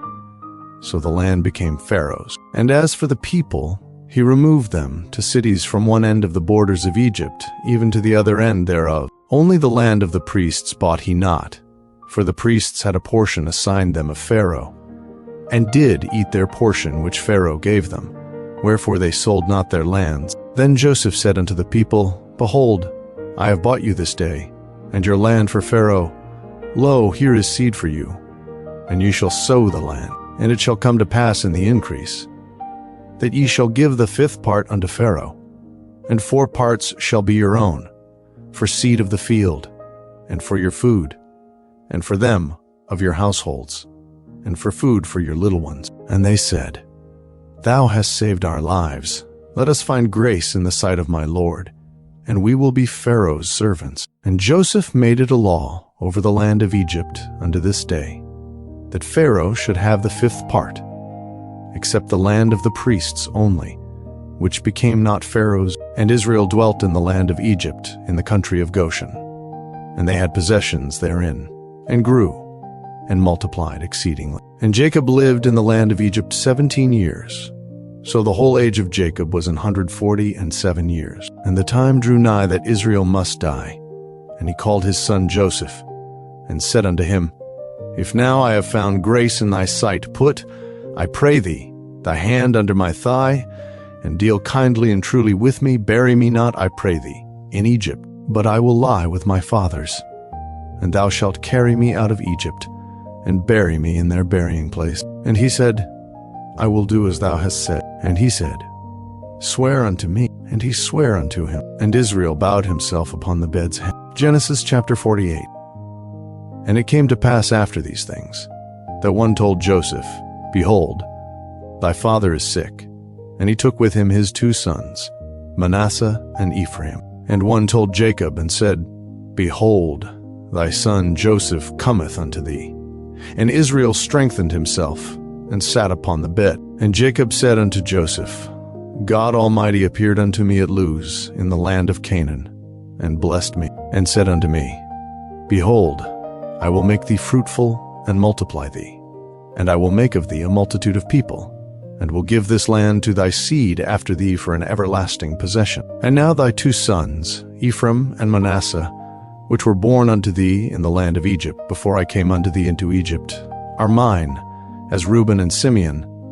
They shall be mine, and thy issue, which thou begettest after them, shall be thine, and shall be called after the name of their brethren in their inheritance. And as for me, when I came from Padan, Rachel died by me in the land of Canaan in the way, when yet there was but a little way to come unto Ephrath, and I buried her there in the way of Ephrath.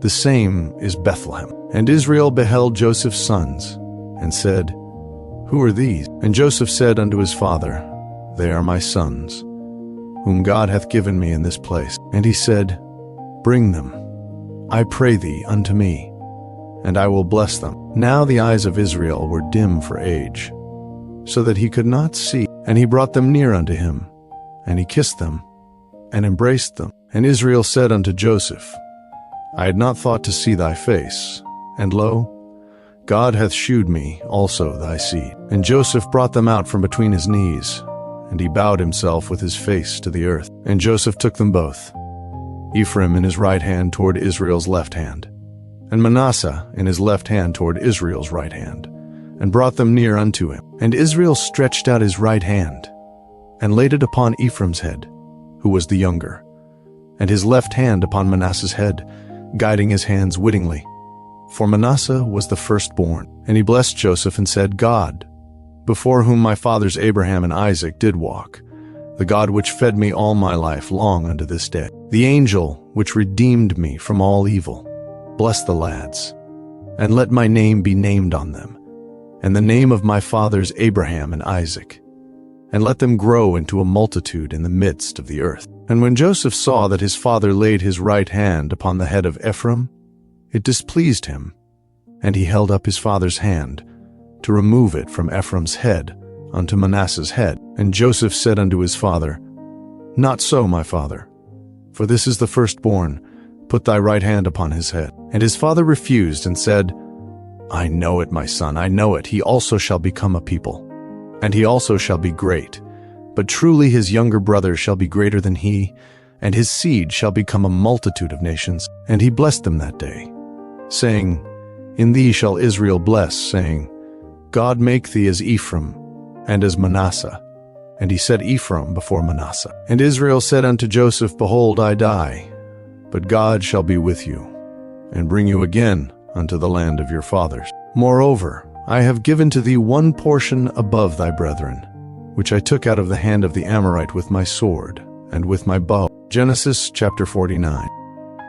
And Jacob called unto his sons and said, Gather yourselves together, that I may tell you that which shall befall you in the last days. Gather yourselves together, and hear, ye sons of Jacob, and hearken unto Israel your father. Reuben, thou art my firstborn, my might, and the beginning of my strength, the excellency of dignity, and the excellency of power. Unstable as water, thou shalt not excel, because thou wentest up to thy father's bed, then defiledst thou it.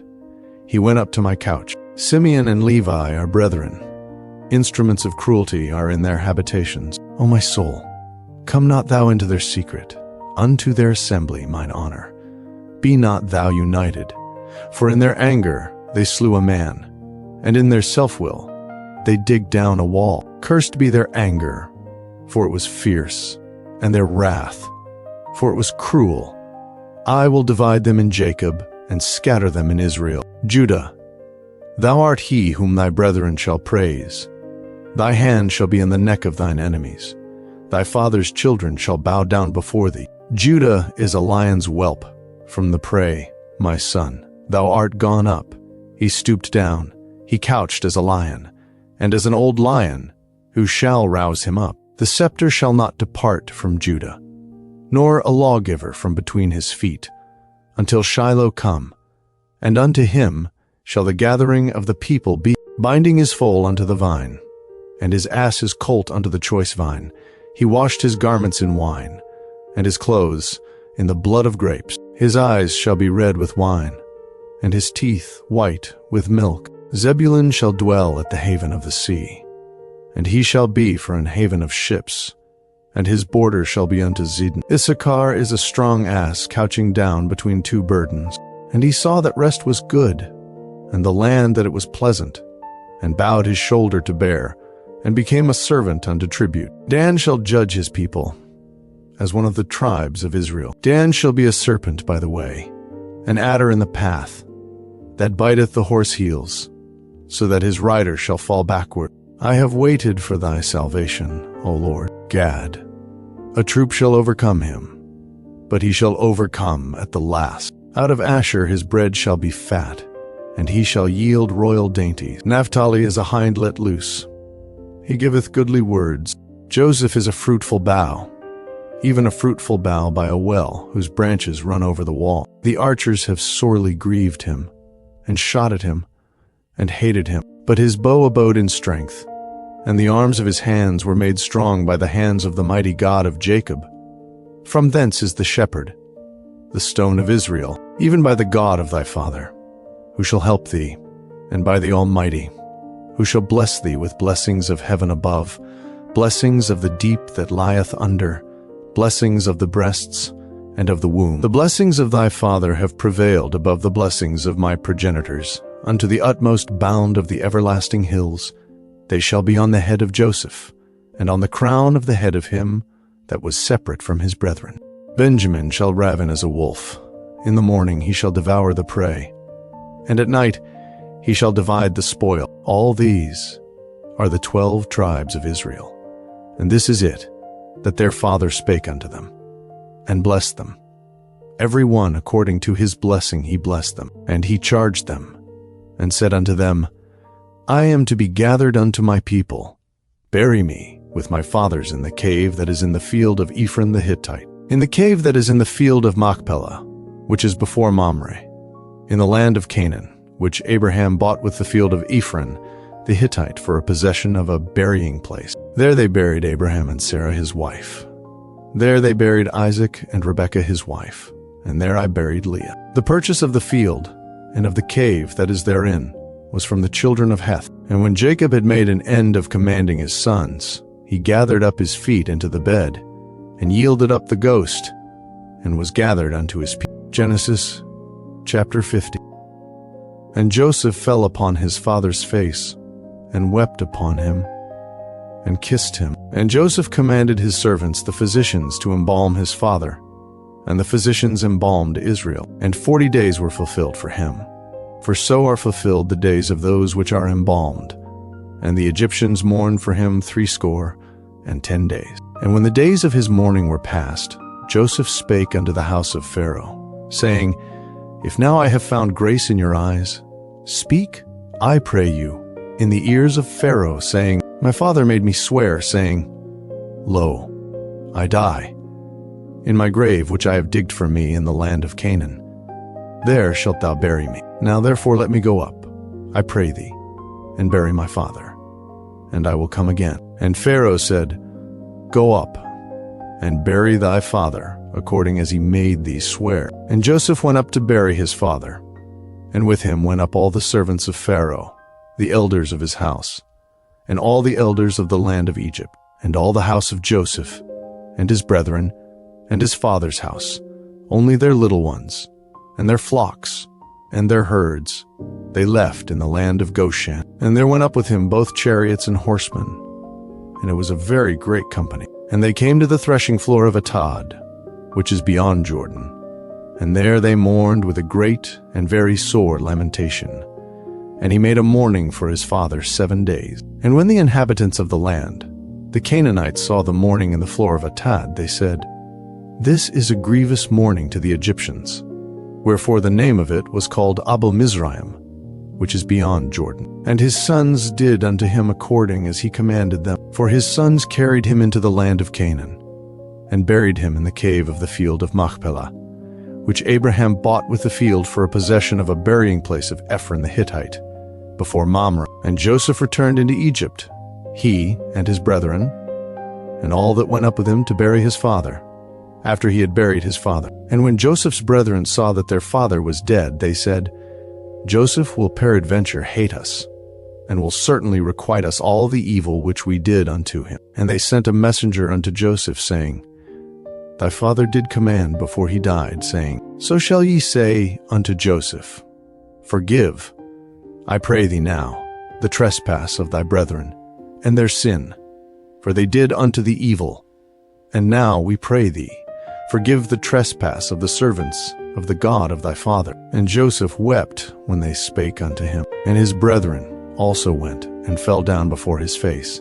And they said, Behold, we be thy servants. And Joseph said unto them, Fear not, for am I in the place of God? But as for you, ye thought evil against me, but God meant it unto good, to bring to pass, as it is this day, to save much people alive. Now therefore fear ye not, I will nourish you, and your little ones. And he comforted them, and spake kindly unto them. And Joseph dwelt in Egypt, he and his father's house.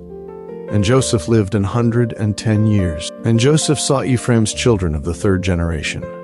The children also of Machir, the son of Manasseh, were brought up upon Joseph's knees. And Joseph said unto his brethren, I die, and God will surely visit you, and bring you out of this land unto the land which he sware to Abraham, to Isaac, and to Jacob. And Joseph took an oath of the children of Israel, saying, God will surely visit you, and ye shall carry up my bones from hence. So Joseph died, being 110 years old, and they embalmed him. And he was put in a coffin in Egypt.